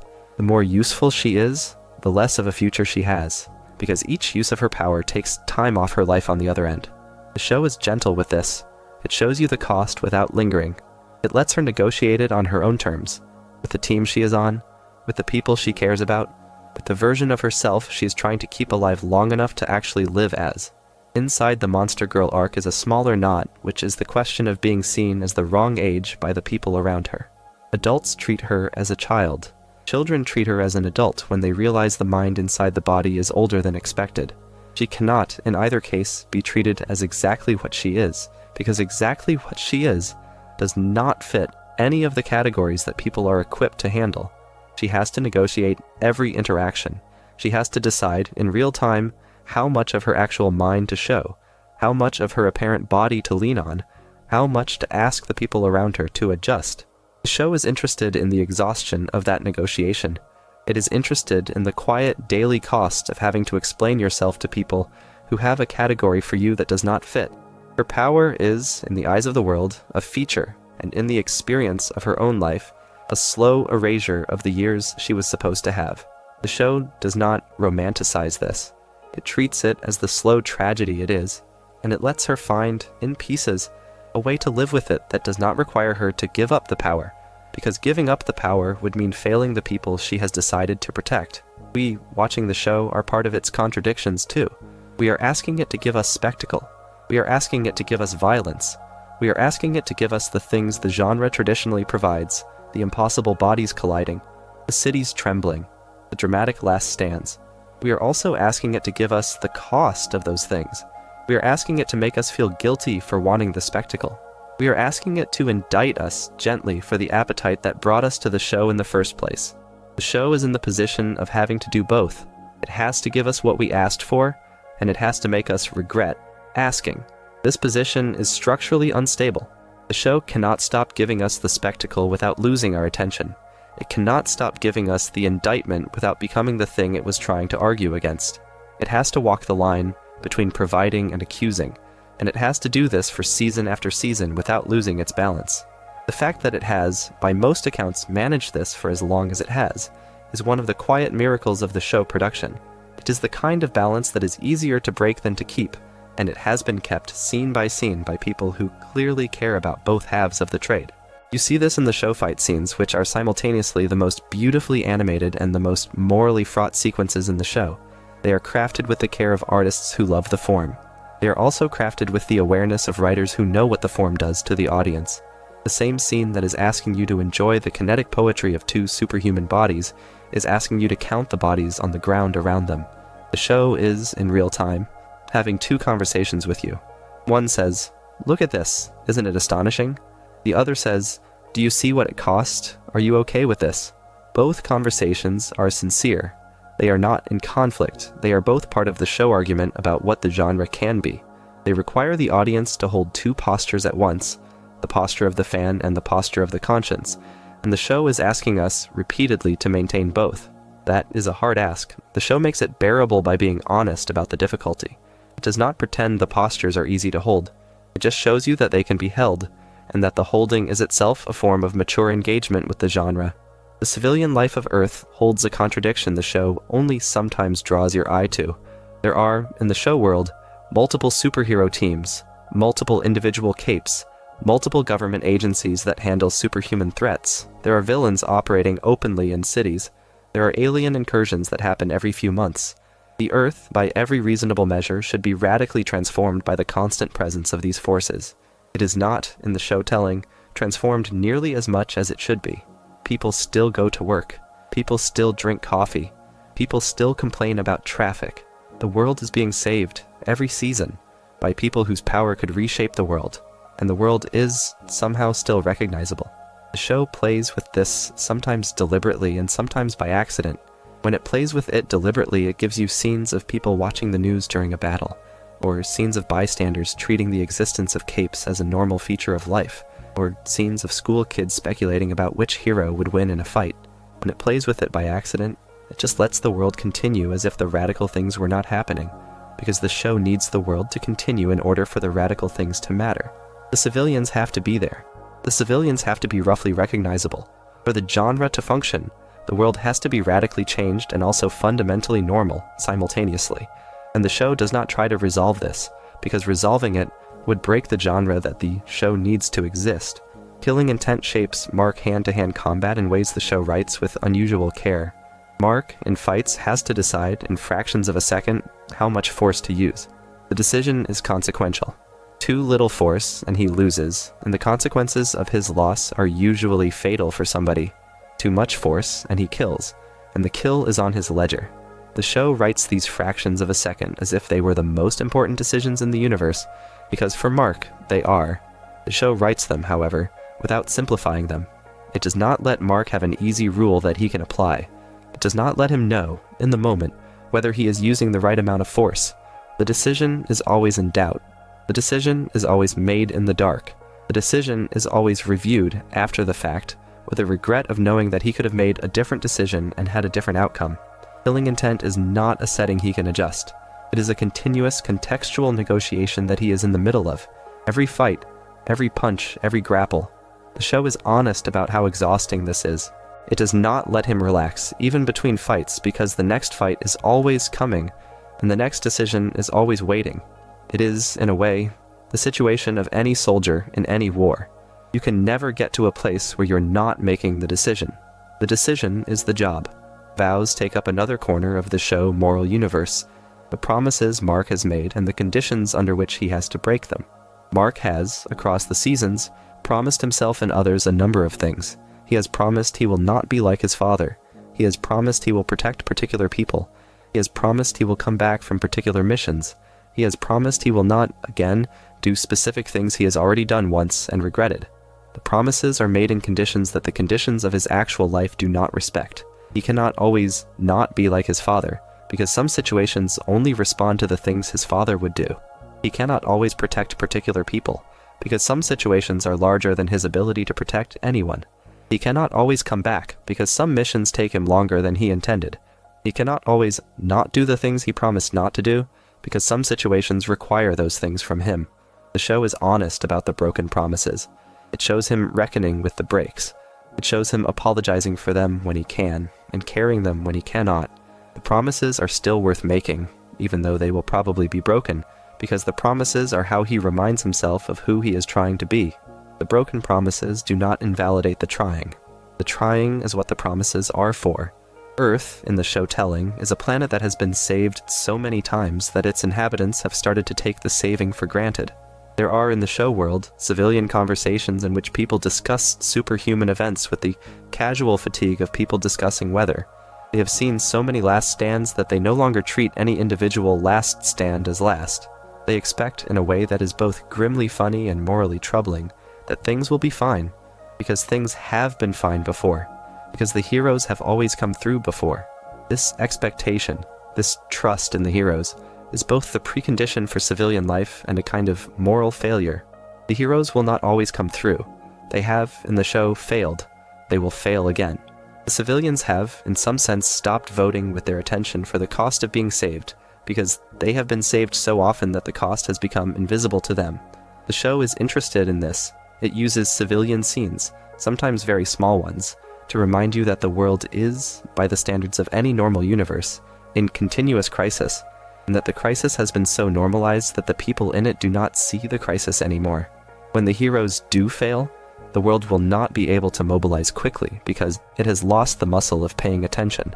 That is a quiet warning the show keeps planting, and the warnings accumulate across the seasons, and the warnings will eventually come due. There is a contradiction in the production of the show itself, a contradiction of an animated series being able to do, in violence and in tone, things that a live-action show could not have done with the same material. Animation, in the genre, has historically been associated with the more sanitized end of the medium. Cartoons are for children, the assumption runs. Invincible inherits the comic permission to be graphic and uses the medium of animation to deliver it, and the result is a show whose violence is, for some viewers, more disturbing than live-action violence would have been, precisely because the conventions of animation lead the viewer to expect something else. The medium choice is doing two things at once. It is allowing the show to be ambitious about its style, with hand-drawn fight choreography and bold color and impossible camera angles, and it is allowing the show to be ambitious about its violence in ways that live action could not have matched. The show is using both halves of the medium. It is using the freedom and the unease. The fact that some viewers cannot finish the first episode is not a bug, it is a tell. The medium is delivering the material with full force, and the full force is, for some viewers, more than they had agreed to. The show does not apologize for this. It uses the apology you might expect against you. It treats the medium as a permission slip and a test simultaneously, and it lets you decide whether you are the audience for what it is doing.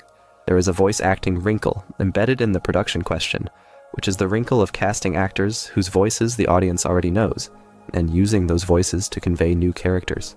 Stephen Yeun, as Mark, brings a particular quality of vulnerable, slightly tired sincerity that is recognizable from his other work.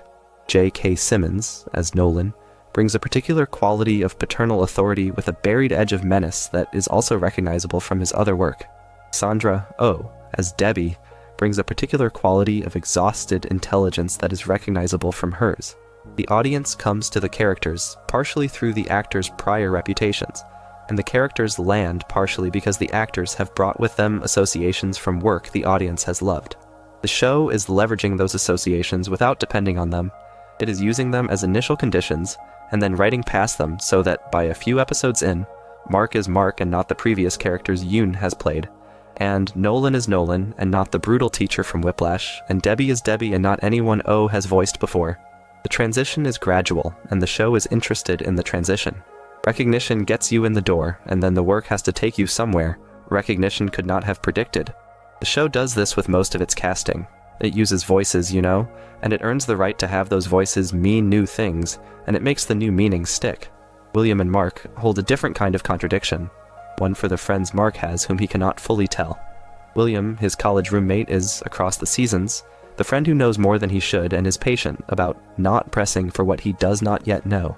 He is, in his own way, a kind of moral anchor for Mark, because he is the friend who knew Mark before any of this got large, and who is willing to keep being Mark friend through the part where it has gotten too large for ordinary friendship.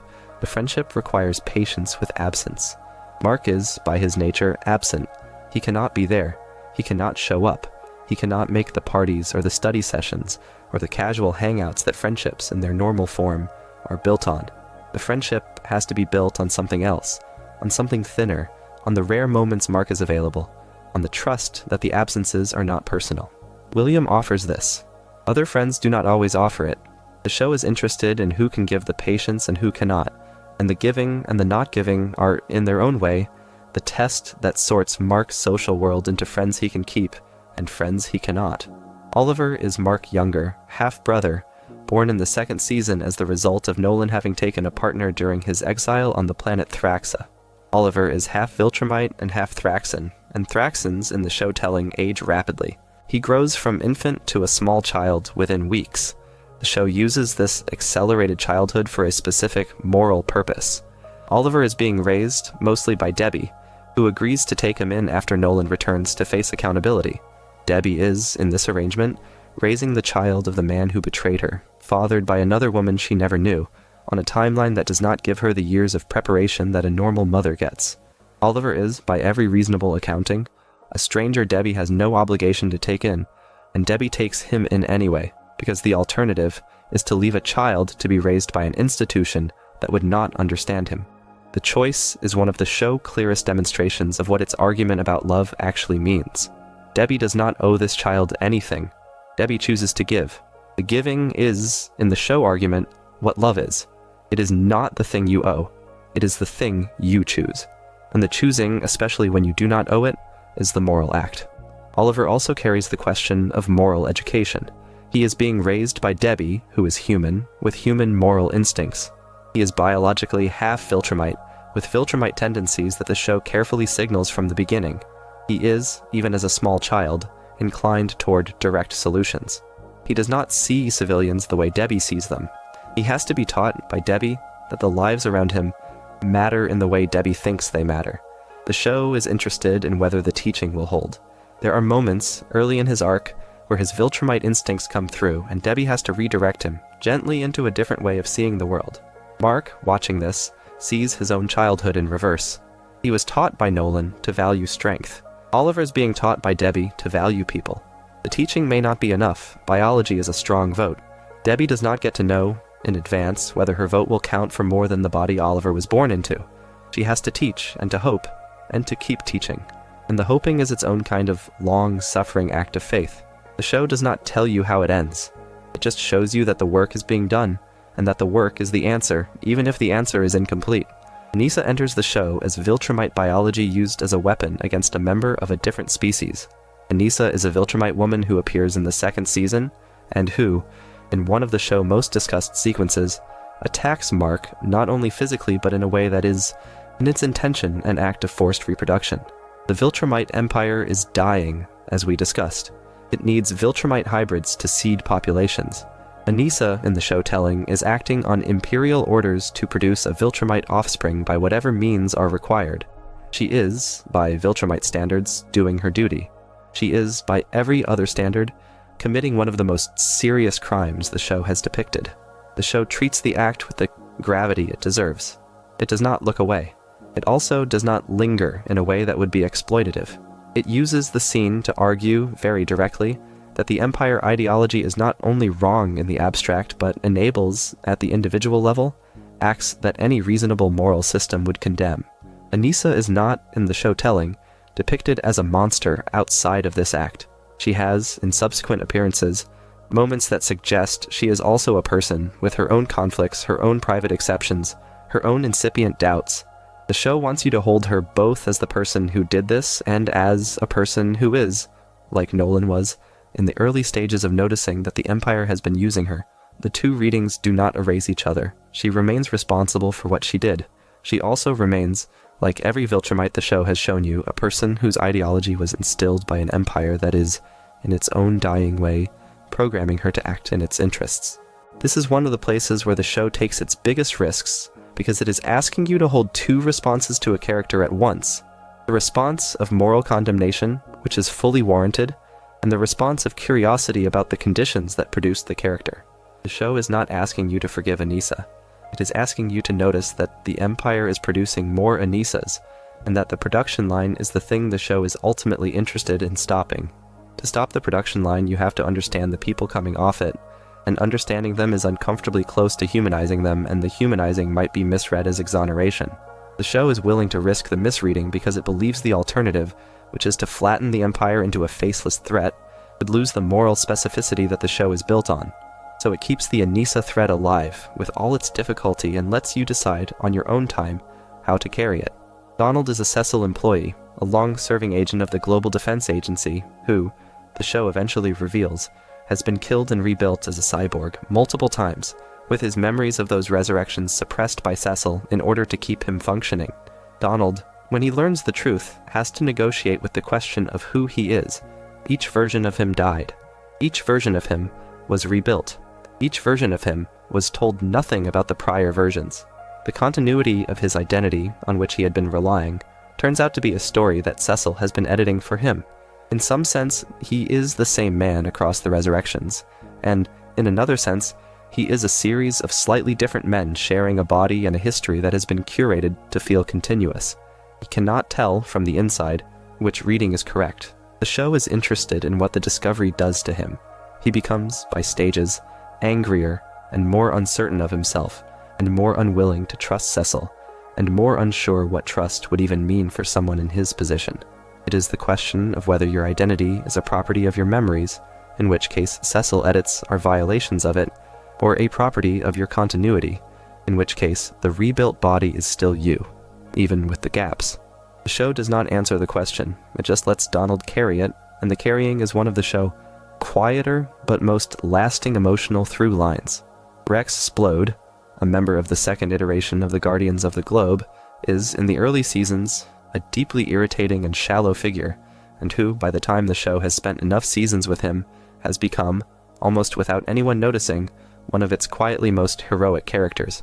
Rex is the case of a person who is, at first, unlikable, and who grows into something else over time, not by changing his personality completely, but by revealing, in small moments, that the unlikable surface was hiding a more complicated person underneath. The show is honest about how this works. It does not give Rex a sudden redemption arc. It lets him stay irritating in many of the surface ways he was always irritating, and it lets the deeper layers come through in particular scenes, in particular sacrifices, in particular decisions, until the audience realizes that the man they had been writing off has, in fact, been one of the more morally serious members of the cast for some time. You cannot, from a single scene with him, tell what kind of character he is. You have to watch for a while. You have to see him in different contexts. You have to give him time to reveal himself. The show is asking the audience to give him that time, and the audience, by and large, has given it, and Rex has, in return, become a fan favorite for reasons that are inextricable from the way the show wrote him. Mark and Nolan reunite across the second season on the planet Thraxa and in the encounters that follow, under conditions that neither of them is prepared for. Nolan has been away. He has built a new life on Thraxa, with a new partner, with a new child. He has been doing in his own way the kind of work he was supposed to have been doing on Earth. Mark arrives, and what Mark finds is a man who is simultaneously his father and not his father. He is the same man Mark grew up with, in voice and in mannerism and in the particular paternal turns of phrase. He is also a man who has, in the time he was away, become somebody slightly different. He has done, on Thraxa, things Mark would not have expected him to do. The reunion does not allow Mark to slot back into the relationship he had with his father before the bus stop. Too much has happened. Too much has been done. The relationship has to be rebuilt, if it can be rebuilt at all, from a different starting point. The show is patient with this. It lets the rebuilding take time. It does not rush them into reconciliation. It lets them argue and apologize and argue again. And the rhythm of the argument is the rhythm of any real, long-term reconciliation between people who have hurt each other deeply. There is a particular line of dialogue that the show uses in different forms across this arc, in which Nolan tries to explain to Mark that the time on Thraxa was, in some sense, the first time he had loved without an agenda. The show is asking you to take this seriously. Nolan is saying that the love he had for Debbie was, at the start, mixed with the mission, and the love he had for Mark was, at the start, mixed with the mission, and that the love he had on Thraxa was, in the absence of the mission, a different kind of thing. Mark cannot easily process this. It is, on one reading, an admission that the love Mark grew up with was compromised.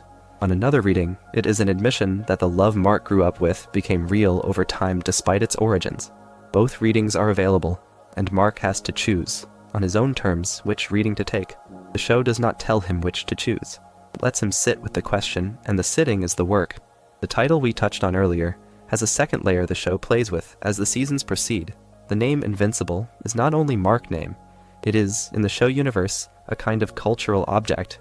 It is on t-shirts, it is on news graphics, it is on the lips of children who do not know him personally, but who have decided that he is theirs.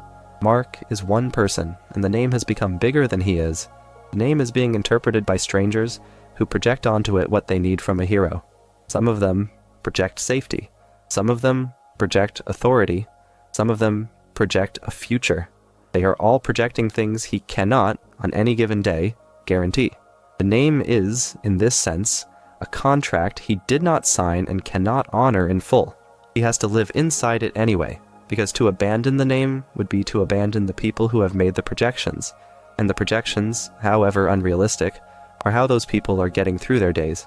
The name is a public good and a private burden, and the burden is what makes the public good possible, and the public good is what makes the burden bearable. He carries it. The show does not let him put it down. He has not asked to put it down, but the show wants you to notice that the choice not to put it down is, itself, a continuous act of will. How heroes are remembered in the show world is something the show develops quietly. The heroes who die are, in many cases, remembered by the public for a brief period and then forgotten. There are memorials. There are news segments. The collective attention moves on. The next crisis comes. The next hero takes the front page. The heroes died for a public that is, by its nature, unable to hold them in memory for very long. The teams remember. The friends remember. The families remember. The general public does not. The show is interested in this. It uses Cecil and the team to do the remembering, because the public will not, and the remembering is a job in itself, and the job is done by the survivors, in private, with no audience, on behalf of people who would otherwise be lost. The heroes saved a public that cannot really remember them, and the saving is still worth doing, because the public being there to forget is, in some sense, the point. The heroes did not save the public so they would be remembered. They saved the public so the public would have lives to forget them in. Since you are listening to this to fall asleep, there is one contradiction we cannot quite avoid. The contradiction of using a show full of violence and grief as a comfort. There is something in the human mind that finds comfort in narratives that contain difficulty, especially when the difficulty is narrated by a calm voice and viewed from a distance. The show, which is in many of its scenes harrowing, becomes, in this format, a kind of lullaby. The voice slows down. The pacing slackens. The themes remain serious. The serious themes, articulated softly, are somehow more relaxing than empty content would be. The brain wants something to hold. It does not want necessarily something pleasant. It wants something serious enough to feel weighty, but distant enough to feel safe. The show, told this way, sits in that gap. We use the difficult stories to ease into sleep, because the difficulty, when contained in a narrative we are not part of, is a kind of frame around our own difficulties, and the frame makes the difficulties feel smaller. That is not a fault. That is one of the oldest uses of stories. The show, by being serious and being delivered softly, lets you have that ancient comfort without losing the seriousness of the material. We are in the comfort right now, and the comfort is a kind of contradiction of its own, and the comfort is real. The last and the largest contradiction, the one the show keeps coming back to in every season, is the contradiction of love. Love, in this show, is not a soft thing. It is the engine of the worst decisions in the cast. It is the engine of the best decisions in the cast. It is the reason Nolan stayed long enough to do what he did. It is the reason Debbie did not walk away. It is the reason Mark refuses, again and again, to take the easy paths that would lead him to his father. It is the reason Eve keeps trying to fix the world. It is the reason Cecil is willing to lose himself to keep the world safe. It is the reason the immortal keeps trying to be with mortals who will leave him. It is the reason Alan, on the other side of the universe, is a friend to Mark for no instrumental reason at all. Love is not the genre obligatory romance, though there are romances. Love is the value the show insists on placing on the particular against the abstract. It is the thing the Empire cannot weigh. It is the thing the multiverse cannot dissolve. It is the thing that survives the time travel and the resurrection and the long lives. It is, in the show argument, the thing that makes the entire moral universe of the series possible. Without it, the math the Empire teaches would be the correct math, and Mark would have no reason to refuse it, and the show would not exist as the show it is. Love, then, makes the math worse and makes the life better. It costs more, and it gives more. It cannot be argued for in the Empire terms, and it cannot be argued out of in any terms. It is the thing the show has been arguing for from the first episode, in different forms, in different characters, and the argument is the same argument. Love the particular. Hold the particular against the abstract. Refuse the trade the Empire offers. Refuse the dissolution the multiverse threatens. Refuse the surrender the long life invites. Stay close to the people who can see you. Stay close to the people you can see. Be the small private exception to the large ideology. Be it day by day, because the day is the unit of love, and the day is all you have, and the day is what the show is built on. We have walked through a great many contradictions tonight, and the list of them, if I were to recount it, would feel like a kind of index of the show.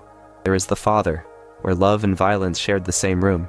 There is the inheritance, where the boy could not escape the body. There is the empire, where the logic was coherent and wrong. There is the bus stop, where the cost finally got pointed at. There is the multiverse, where the variations made the choice heavier.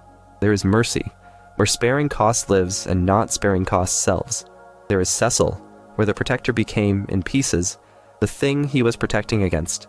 There is Robot, Alan, Eve, Conquest. There is Debbie, whose smallness turned out to be largest. There is the show arguing with the genre from inside it. There is the survivor, the legacy, the title. There are the smaller threads, the Maulers and Duplicate and Monster Girl, each carrying their own small contradiction. There is Anissa, where the Empire weaponized biology. There is Oliver, the chosen child. There is Donald, the curated continuity. There is Rex, the surface that hid the depth. There is Thraxa, the second family. There is the audience, asking the show to be two things at once. There is the production, the medium itself making meaning. There is the sleep we are slipping toward, the way we are using all of this right now. The future of the show, which it is currently negotiating with the audience in the most recent aired material, is a contradiction of pacing as much as one of plot. The audience that watches week to week, the audience whose attention the show depends on, is in a different position than the comic readers who already know where the story is going. The comic readers know what is coming. They are watching for the variation. The week-to-week audience does not know, and is watching for the surprise. The show has to provide both at once, and the providing of both becomes harder the further the show goes, because the bigger material in the comic is, in some respects, more difficult to translate. There are storylines in the comic that are dependent on the medium of comic for some of their effects. Translating them into television will require, in some cases, substantial reworking. The reworking will be controversial, no matter how it is done. There is no version of the choice that pleases everyone. The show is in the position of having to make decisions that will, by their nature, displease some portion of the audience that has been most loyal to it. The fact that the show has so far managed to make those decisions in ways that have mostly held the audience together is one of the quieter achievements of the production. It is the kind of thing that is only noticed when it stops working, and so far it has not stopped working, and the show is, in real time, continuing to walk the line that has kept it going. The gap between seasons is its own kind of contradiction the show has had to negotiate with the audience. Animation, especially animation of this quality, takes time. The show has had longer gaps between seasons than some viewers have liked. The gaps are the cost of the quality. If the show were made faster, it would be less ambitious, less beautiful, less true to the comic level of detail. The fans who complain about the gaps are also, in some sense, the fans who would complain if the show looked worse. The trade is real. The audience does not always like the trade. The show, by being honest about the time it needs, has, so far, kept enough of the audience patient enough to come back when the new seasons drop. The patience is not infinite. The audience can be lost. The show is, in some sense, gambling that the patience will hold for as long as the show needs it to hold. It has been holding. The gamble is not over. Identity, the question of who Mark is when nobody is watching, is one of the show's quieter ongoing investigations. Most of the scenes you see Mark in are scenes in which he is performing some role. He is performing the role of son. He is performing the role of student. He is performing the role of boyfriend. He is performing the role of teammate. He is performing the role of hero.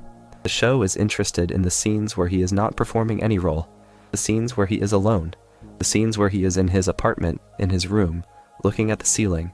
Those scenes are rare. The show uses them carefully. When they happen, the show wants you to notice that the person you are watching is, in some sense, the actual Mark, the Mark who exists when nothing is being asked of him. There is very little of that Mark left because so much is being asked of him so often that the unasked Mark has not had time to develop. He is, in his private moments, often just tired. He is not contemplating anything profound. He is processing what just happened.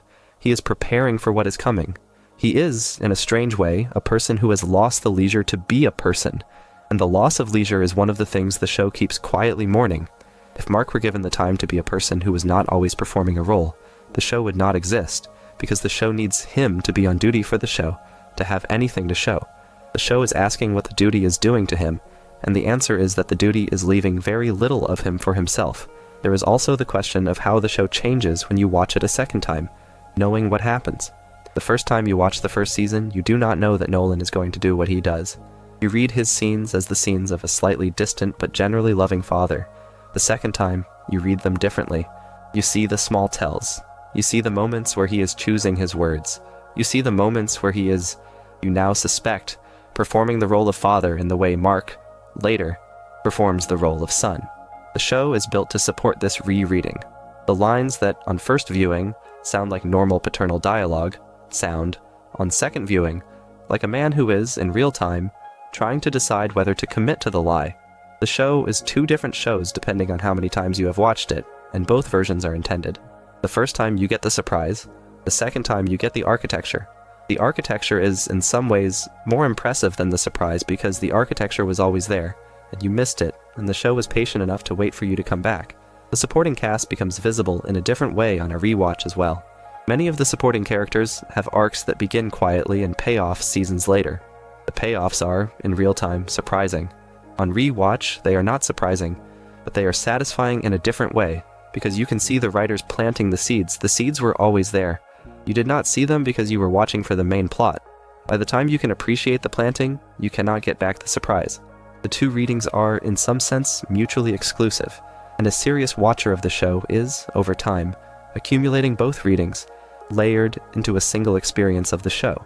That is one of the rare gifts of a well-written long series. The show is not a single thing. It is a different thing every time you come back to it, and the differences are not bugs. They are the show working as intended, deepening with each return.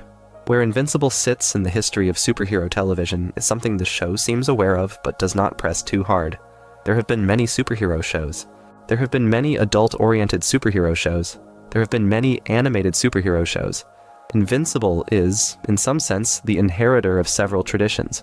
The late 1990s and early 2000s Bruce Timm DC animated universe, the more recent wave of adult animated comedy dramas, the comic deconstruction tradition that runs through Watchmen and The Boys and others.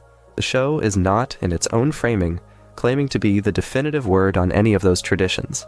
It is, instead, sitting in conversation with them. It takes from each what it needs, and it offers, in return, its own particular contribution, which is, I would argue, the specific moral seriousness about the cost of heroism that the show has built every season on. In some readings, the show is derivative, and in other readings, distinctive, and both readings are partially right. It draws from many sources, and it does something with what it draws that the sources, in their original forms, did not quite do. The show, by being honest about its lineage, has earned the right to claim its own place in the lineage. The place is not the top of the lineage. It is somewhere in the middle, in conversation, contributing what it can. That is, in genre terms, an unusually humble position to take, and the humility is, in some sense, what makes the contribution worth taking seriously. The show is not trying to be definitive. It is trying to be good. The trying is the achievement. The cultural moment the show arrived into is part of the picture too. The genre, as represented by the various cinematic universes and the various streaming series, had reached a point of saturation that, in some accountings, was beginning to exhaust the audience. Invincible arrived into that exhaustion, and instead of being submerged by it, found its own niche by being, in some respects, exactly the kind of show the saturation was making the audience hungry for. An animated, serialized, ambitious, character-driven take on the genre, made by people who clearly loved the form, that allowed the audience to be reminded of why they loved the form in the first place. The show's success is partially the result of the larger genre exhaustion, and the show is, in some sense, also a contributor to that genre, increasing the saturation it benefited from. There is no escape from this. Every successful show in a saturated genre is part of what makes the genre saturated. The show, by being good, justifies the saturation, and the saturation, by being there, gives the show context to be good against. The two are entangled. You cannot disentangle them, and the show does not try to. It just keeps being itself in the middle of the larger thing, and the larger thing absorbs the show as the show absorbs from it, and the conversation continues. The final question, the one I want to leave you with as we move toward the close, is the question of why we watch shows like this at all. We watch a show about a boy whose father tried to kill him, about a planet that keeps almost being destroyed, about a man whose immortality is the cause of his loneliness, about a mother whose marriage was a long act of deception, about a hero whose name is a promise he cannot keep. The content of the show is, on paper, a list of difficult and often grim things. We come back to it, season after season, year after year, with the appetite of people coming back to something they love. The love is partially for the difficulty. We love the show because it does not lie to us.